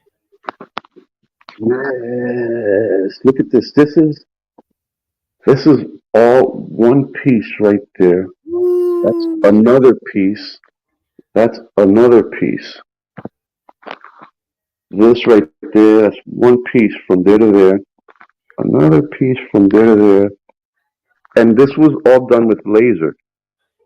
The guy came up here, he put a laser down and marked the squares out for the light and everything from one area. And there was no measuring tape, no nothing. No kidding. Yeah. So by using the laser, did it store the measurements inside it or something? Yes. What he did, he set the laser here, right? So Yeah. then the laser line, he marked it to here. Wow. Yeah. Right? The line, it made a memory.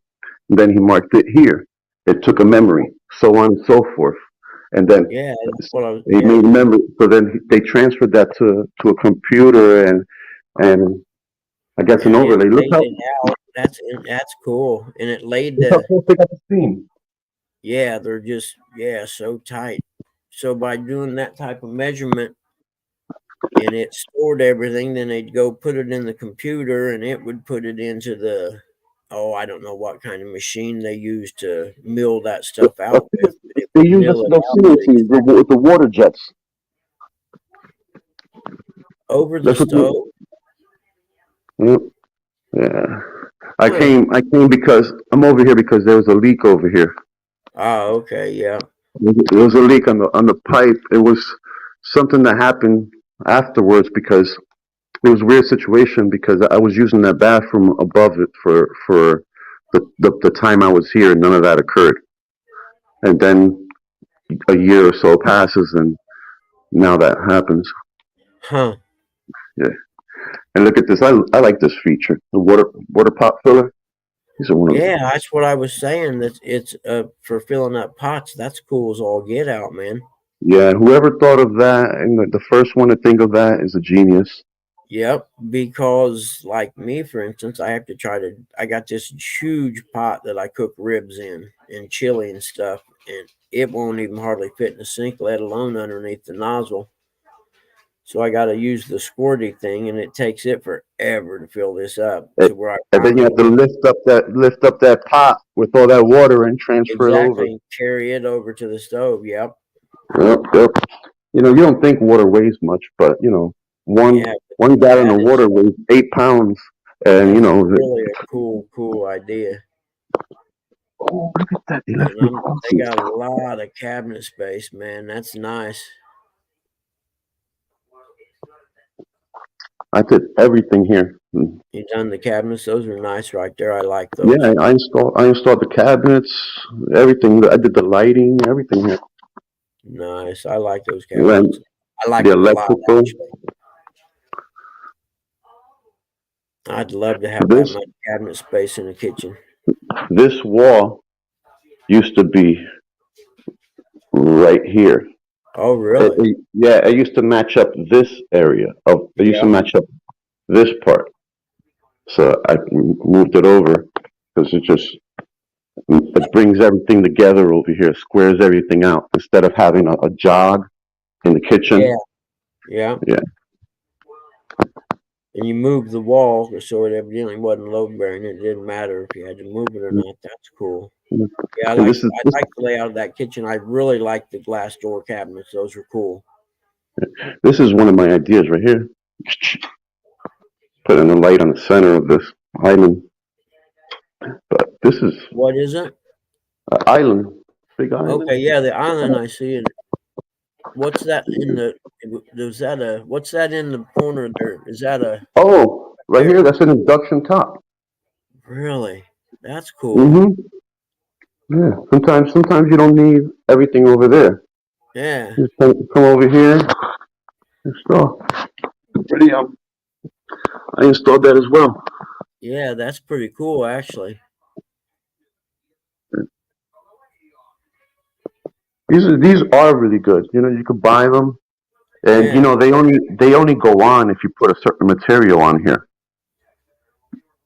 Oh, okay. I see what you're saying. Yeah, Yeah. it's a So safety feature. yeah, you can't put every pot is not going to work on here or whatever. It has to be a Yeah. certain pot.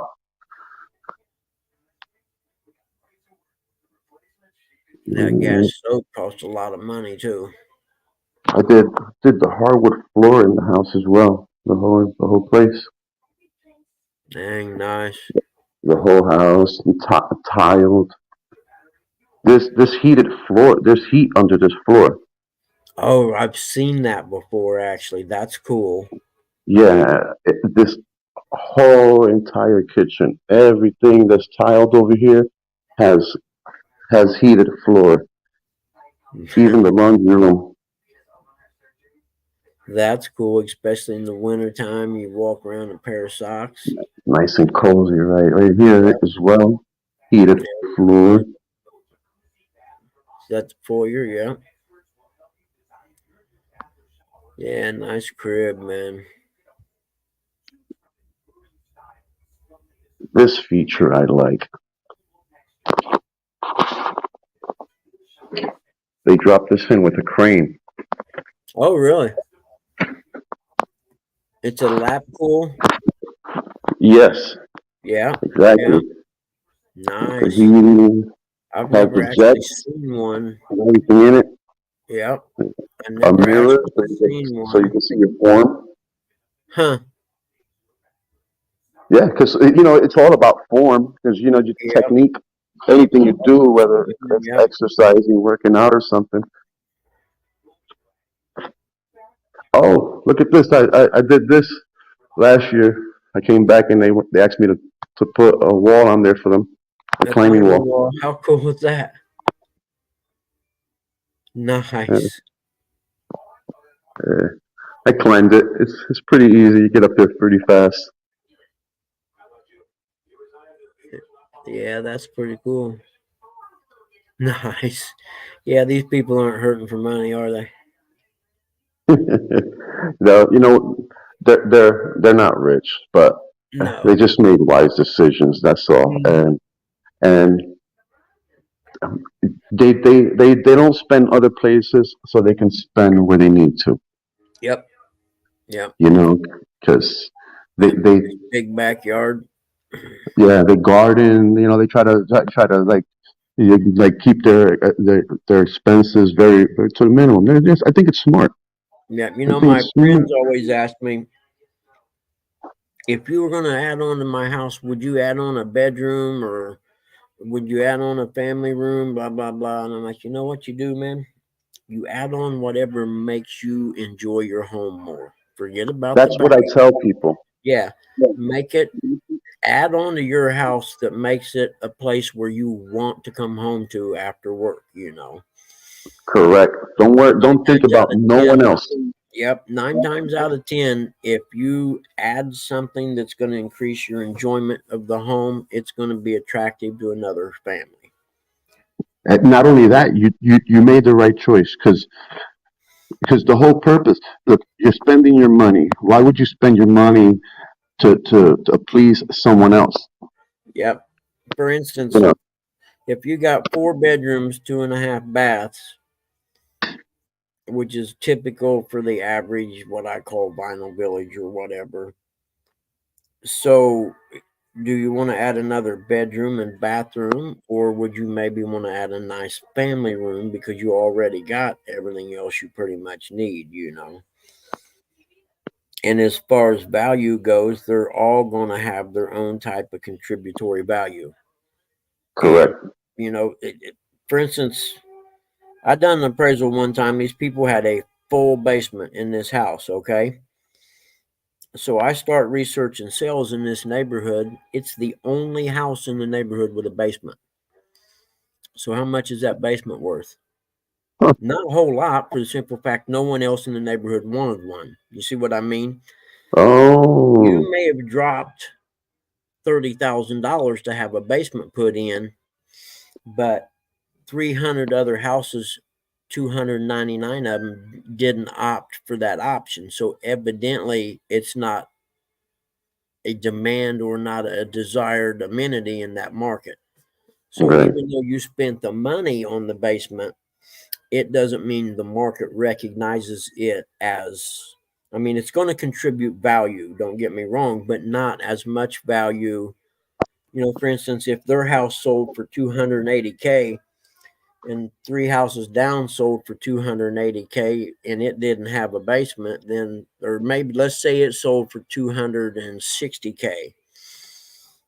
The one house with the basement sold for 20,000 more, but who's going to buy it next? mm-hmm, The yeah, guy's going to look and say, "Wait, I can get the exact same house, two houses down for $20,000 cheaper, and I don't really need a basement anyway." It wasn't a finished basement; it was just a basement.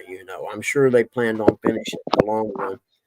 Those they called it was plumbed rough. That's what it was, the basement.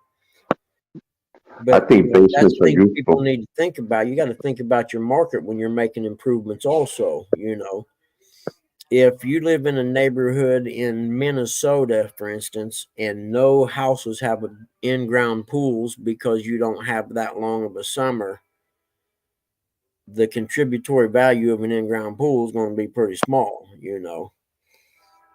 Maybe you should have something else built, like a nice gazebo with a good fancy deck or something. You know what I mean? As opposed to a Yep, swimming pool. yeah, And that's like in my city. Um, if you have a pool in your place, your place is not going to sell as fast yep, most because people you have don't a want pool. the hassle of maintenance. Yeah, exactly. All they see is an expense Yep. and Now, stuff like. and just the opposite, you go from Minnesota down to Florida, where everybody has a pool in Florida. Yeah, if you don't have a pool, right, it's the opposite, right? Exactly. You end up in the same scenario, only it's opposite of what it is up in Minnesota. Yeah, yeah. Because I tell you, in my city, if you have a pool in your yard, your house is stuck. You might as well fill it in if you want to sell it. Yep. I've actually seen that done before where they filled pools in. Yep, yeah, yeah. There was I see it done a lot. one in my neighborhood when I was a kid, they done that. And I never could figure out why they did. I don't know, maybe one of the kids drowned or something, but Yep. And another thing that's going on the wayside in my city is driveways. Go figure. I would never imagine that. yeah, why would you not want a driveway? Well, I guess it depends on if you have a garage or not, too, though. I mean, no, pardon me. Garages Oh are yeah, what they. Yeah, garages yep, are what they. You know why? Because they're getting taxed so much for that space. yep. I see what you're saying. That makes sense. That's what it is. That people don't want Yep, garages any longer in my city. The driveway, yes, because you don't have to pay for the space. It's just yep, it's just there. Well, you do have to pay for the city for that access to the yeah, sidewalk. It's personal, but it's less than a garage yep, than the taxes because taxes go by the space. Yeah. I took an interesting class one time on my continuing ed thing, and the class was one part of it talked about the way things have changed in neighborhoods over the past 75 years or so. And if you think about it, back in the day, every house had a nice big front porch, and people would be out walking around the neighborhood, and they'd greet their neighbors and say hi, and they all knew each other that way. You had community, okay? Well, somewhere throughout time, it's became now where the average house has a little bitty front porch, more of a stoop, a fenced-in backyard with a privacy fence, and a huge deck. So you've went from a sense of community to a sense of isolation, so to speak. You know what I mean? Yeah. So now you have neighborhoods where people live next door to each other and don't even know each other. And it's just the difference in the I don't know how the term I'm looking for, but you know, communities were a lot safer back then. That's cool. Wyatt Earp, nope, I can't. I don't know. it's cool though. It is right. I've But been yeah, trying to find. I've been trying to find my own. until the until I took that class, I'd never given it much thought. You know what I mean? But it makes perfect sense if you think about it now, especially in these big developments. I would say 20% of the houses have, maybe not even 20, probably have a fairly big front porch, but all of them have privacy fence with a big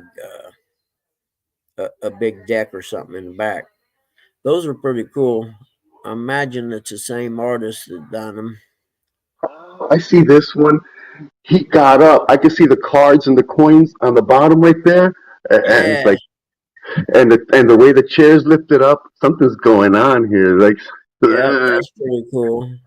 and you got the spit thing on thing. A Oh, someone's in spittoon, yeah. trouble. Believe it or not, we actually had a spittoon in my house when I was a kid. Dad chewed. No, you can whine all you want, but I'm not going to fall for it anymore. Oh, wow! I didn't see this one.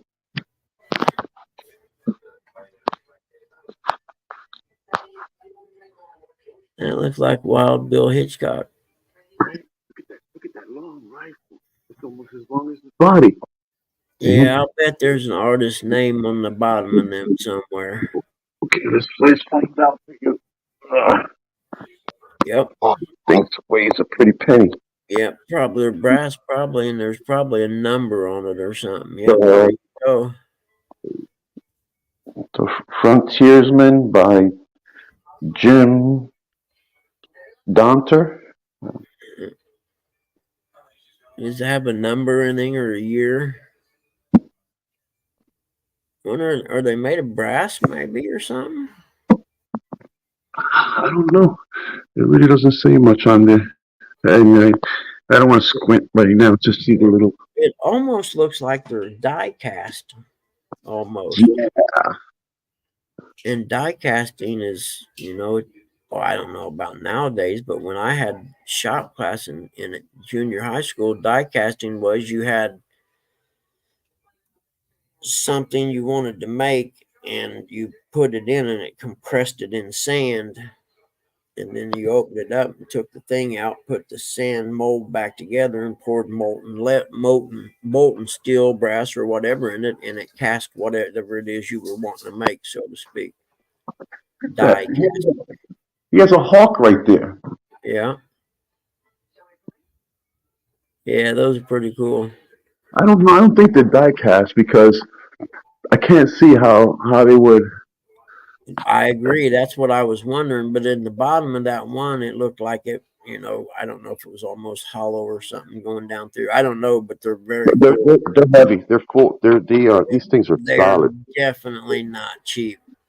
Yeah, they weigh a pretty penny Yeah, because they got to be brass. yeah, for myself to have a hard time just lifting one up and be having Yeah, to be careful. Yeah. yeah. Yeah, I'm pretty sure those aren't cheap, and they're in that little cabinet especially for them. Yeah, nice home. Yeah. I miss appraising houses like that. That was typically what I appraised when I lived over in Noblesville, where over here you don't quite have that much This right high-end here, homes. this used to be a door, and that was a wall. Oh, okay, yeah. So So yeah, I these mean, people pretty much completely changed the house. to Pretty much. yes, correct. There was a closet there and a closet there.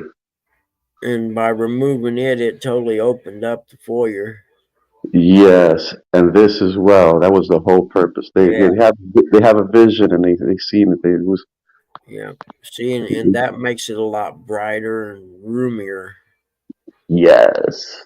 And I like lots of windows and light and stuff.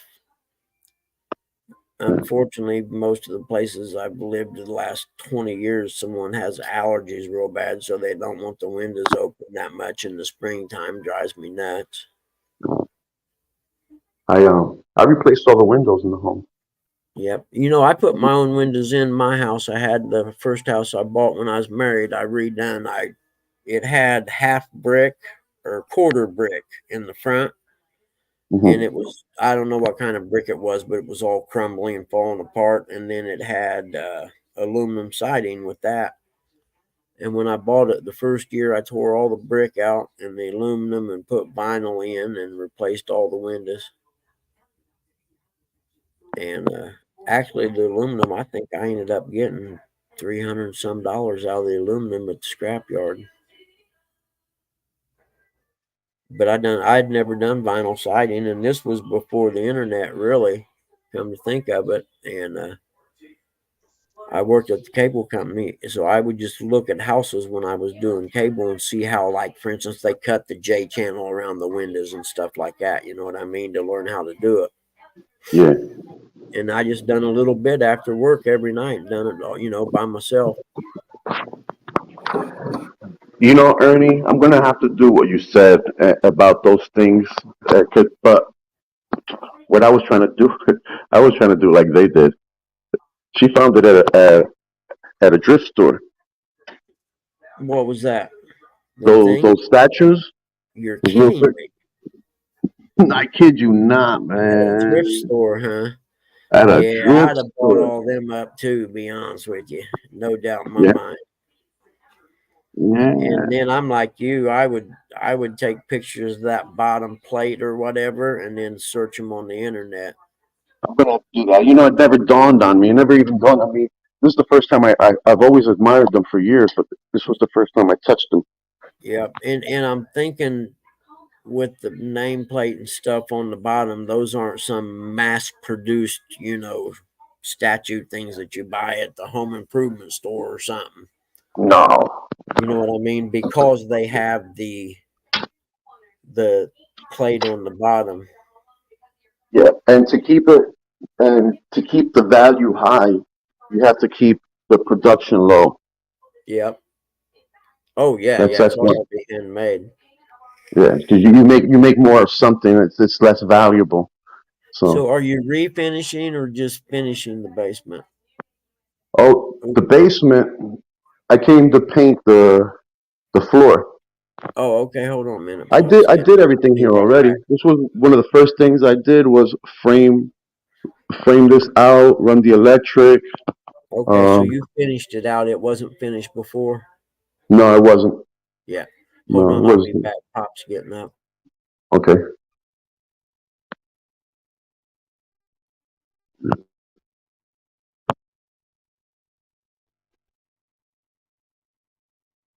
Yeah, they are sweet, right? I've been wanting one of those things for years. But you know what? I'm committed already. I'm gonna hand on some. I'm gonna be committed to paint whatever, not whatever I have to get them, but yeah, I'm trying to get my hands on something. I really like them. Oh,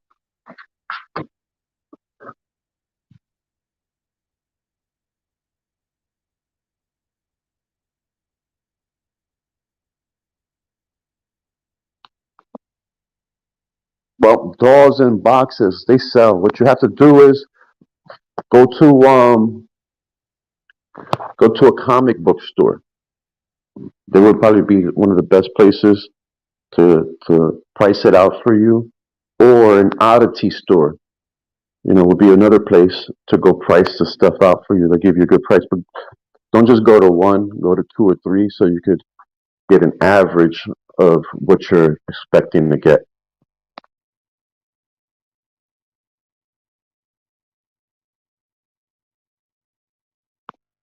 Baseball cards from this.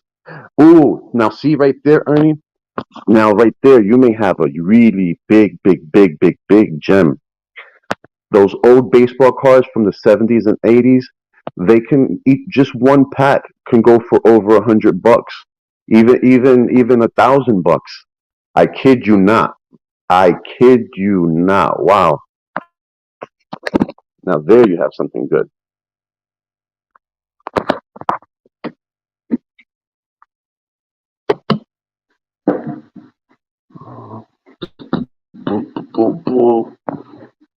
Yeah, definitely on those cards things. Check them out. Even on YouTube and online, you can see what people are paying for those old decks because they're trying to find certain particular cards that like rookie cards or whatever that they may be worth tens of thousands of dollars, so that they're willing to spend an exorbitant amount of money on a pack just to take the chance of getting that rookie card of whoever it may be. Excuse me, I got coffee in my throat.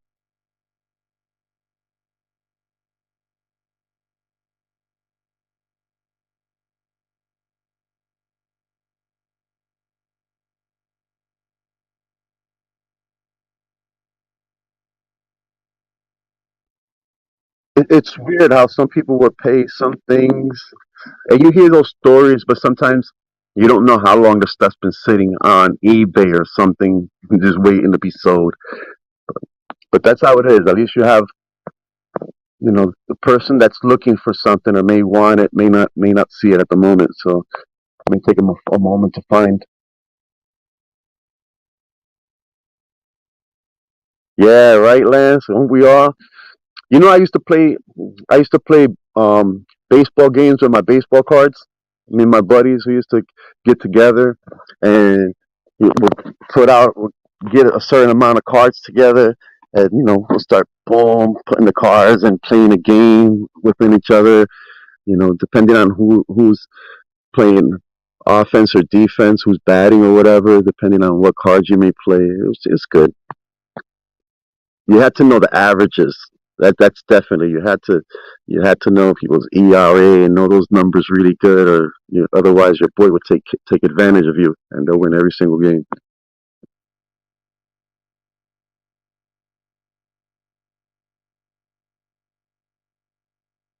Wow, let's see, that's not bad, Lance.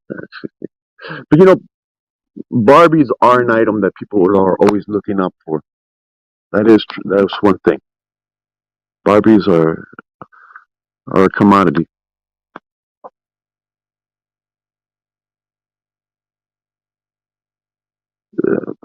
Think how much money I spent on Barbies. I don't even play with them for my two daughters. I can't never say I never bought a Barbie.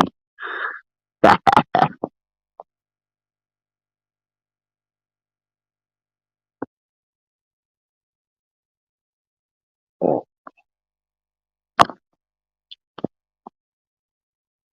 I'm still reliving that fish in my mind. Woohoo! Got a fish in the morning time.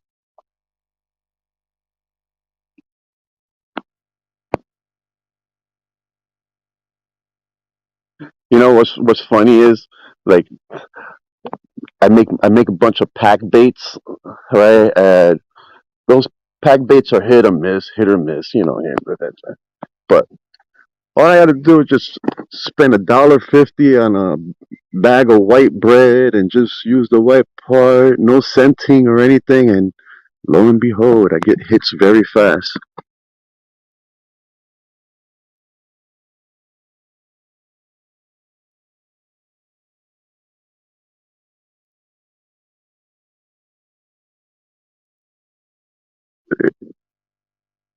Lance, you still in Hawaii? The way you said growing up in Hawaii is like as it sounds as if you're not there any longer.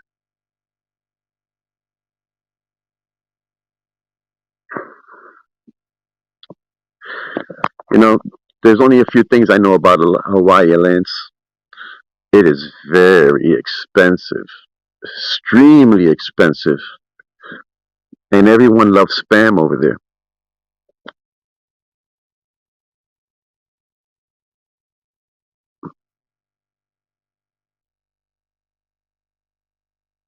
Yeah, simple.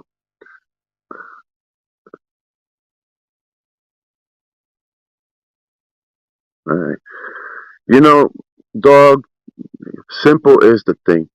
That's what I tell people. Like when I do work or things that I do, I try to keep it simple.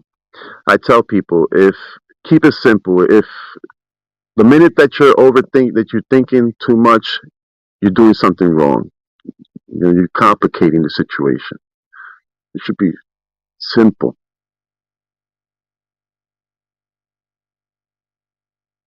No problem, bug man. I'm trying to hold it down. Hopefully, you haven't lost anyone for you in the stream.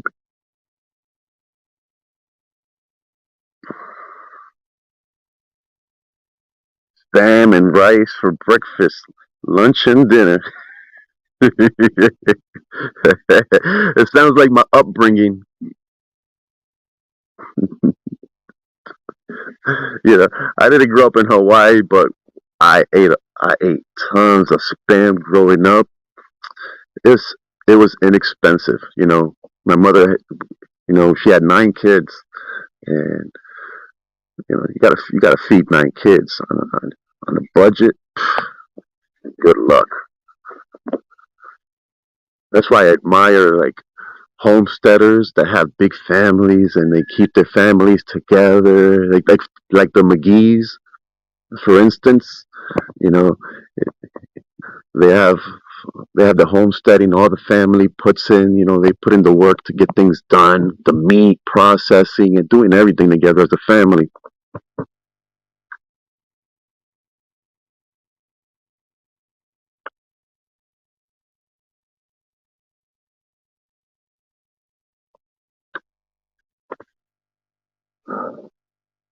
It's a cool morning compared to yesterday. It was pretty hot yesterday at this time.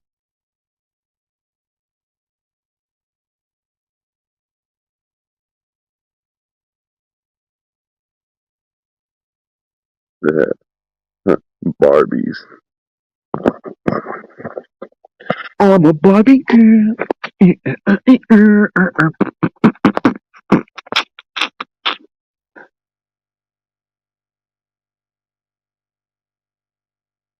Think I should have stayed out there fishing a bit longer, huh? Probably could have caught 2 more by now.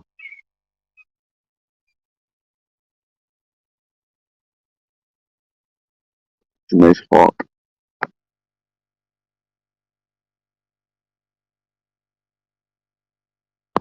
It's amazing how they don't have to flap their wings. They could just manipulate their feathers and to use the draft to stay up in air.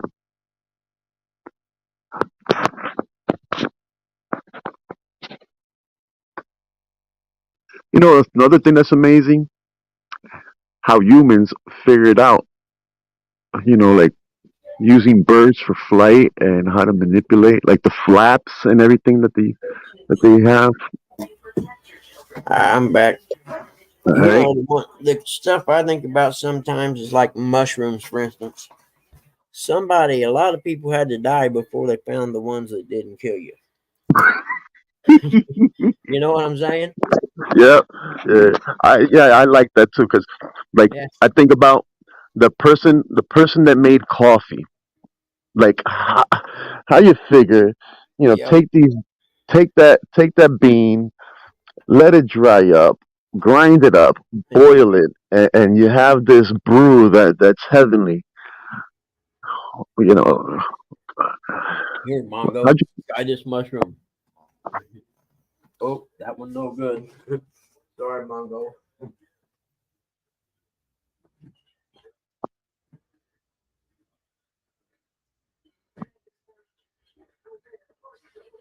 patty, fried eggs over rice. I had the hamburger patty with fried eggs, but not with the rice. Yeah. What's up, Mid South? It's what, going on 9:30 my time? Uh-huh.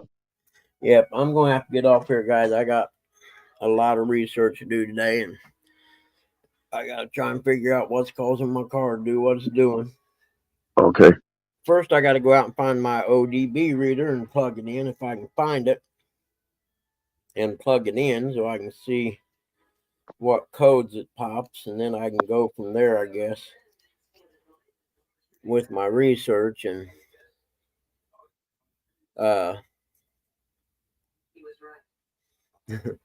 OnlyFans isn't research. You know, I got to be honest with you. I don't think I've ever been to an OnlyFans page. I haven't. It seems to be like this big thing, but I've never done it. I'm not interested in paying for anything. Yeah, me neither, man. not, not to watch no cootie cat. That's dumb. Yeah, there's enough free stuff out there that if you pay, you're crazy. Yeah, yeah. Yeah, It's like I see smart people making dumb decisions. yep. Like, you pay for that. Like, it's dumb. She has no interest in you, or whatever. I never understood that. Like, Yep. I'm with you, man. You know, it's kind of like going to strip clubs. I mean, I've been to a few of them, but I was always of the opinion I didn't want to go see a bunch of naked women that I ain't got no chance of touching. You know what I mean? Why? I'd rather go say find a woman that I could actually touch myself. correct. Yes, yes, yes. What? I had the same mentality. And them guys that sit there and feed them money cracks me up. I had Yeah, a friend that's we my called older him brother. Dollar Bill. That's my older brother. He walks into a go-go bar. It's like he's walking into Cheers. Louis. Yep. Like, what the fuck? Everyone knew him in this place. I'm like, he's like, oh, let's go have some lunch. Let's stop here to have some lunch. Like he says, oh, let's just stop here to have some. Like, okay. Stop at the nudie bar to have lunch. Yeah, no doubt. I mean, don't get me wrong. I've been in some, and then like in Germany when I was there, I was 20 when I got there, I think, and prostitution's legal. Well, you go downtown Frankfurt, Germany, and one part of Frankfurt, Germany is nothing but what they call K-Strasse or whatever, and it was full of just, multi-level whorehouses. And I don't even know if you call them that, but some of them had windows in the front and women sitting in the windows, and then some of them you just went in and you walk up and down the stairs to different landings, and there'd be like 4 different rooms or whatever. And that was something that a small town guy like me seen that was kind of like, whoa, I didn't know all this existed. Yeah, like how open people are about certain things, right? And then I made friends with one, so we would stop in there and smoke hash with her before we went out partying because it was a safe place to do it. We knew nobody would bust us in there. Uh, She yeah. was a smoking hot blonde, drove a Benz. That's another thing that these women they do have better cars than most of the guys that pay them. Yeah. Oh, exactly. Yeah, 100%. And you know what I can't figure out? It seems today all the young girls work and the guys stay at home and play video games and stuff. What's that all about? You ever notice that? Like, I can't get my boyfriend to work. Well, quit giving him money. It's real simple. Stop buying food, put it in the house, and eat out all the time when you're not at home, and let him sit there and get hungry. He'll go to work eventually. Mhm. But that's really prevalent these days. You know what I mean? The girlfriend doing all the work, and the guys. I hear it all the time. People complaining about it. Ooh, Olin shocks, $15.99. Oh man, I shouldn't even have opened this catalog. What's up, Mike Irvin? Get some Olin's rear shocks for the Sportster for $700. All right. Let me get down off of here. Do like Ernie Brown said. I'm not getting nothing done. If I would have stayed over there, I'm not getting nothing done right now. Bugman, thanks for having me on. Yeah, no worries, brother. I enjoy when you come on every time. Right.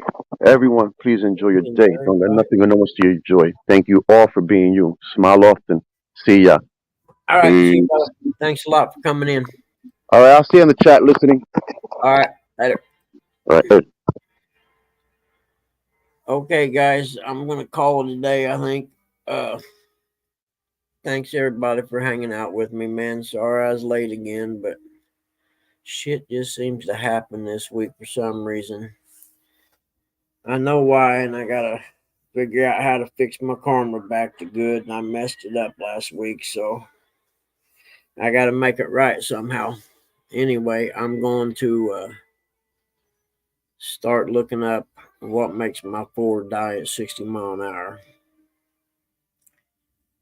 First, I got to go out and start searching through boxes for my code reader, and then I'll do the rest after that. I don't even. I suppose this car's. They all got the plug-in place, but I think some of the newer cars, the plug-in for the readers changed or something. I don't know. It's been forever since I plugged in and read some codes, and I'm not getting it done sitting here, am I? And thank you guys so much for hanging out with me. I truly do appreciate it. And hopefully, I'll see you guys tomorrow. Hopefully, I'll be on time tomorrow. What, 2 days in a row I've been late? I don't know what that's about. Hey, we went to bed early, by the way. I went to bed at 11 last night, so wasn't no reason for me to not get up when the alarm went off. I know that. See you guys tomorrow. Have a wonderful day.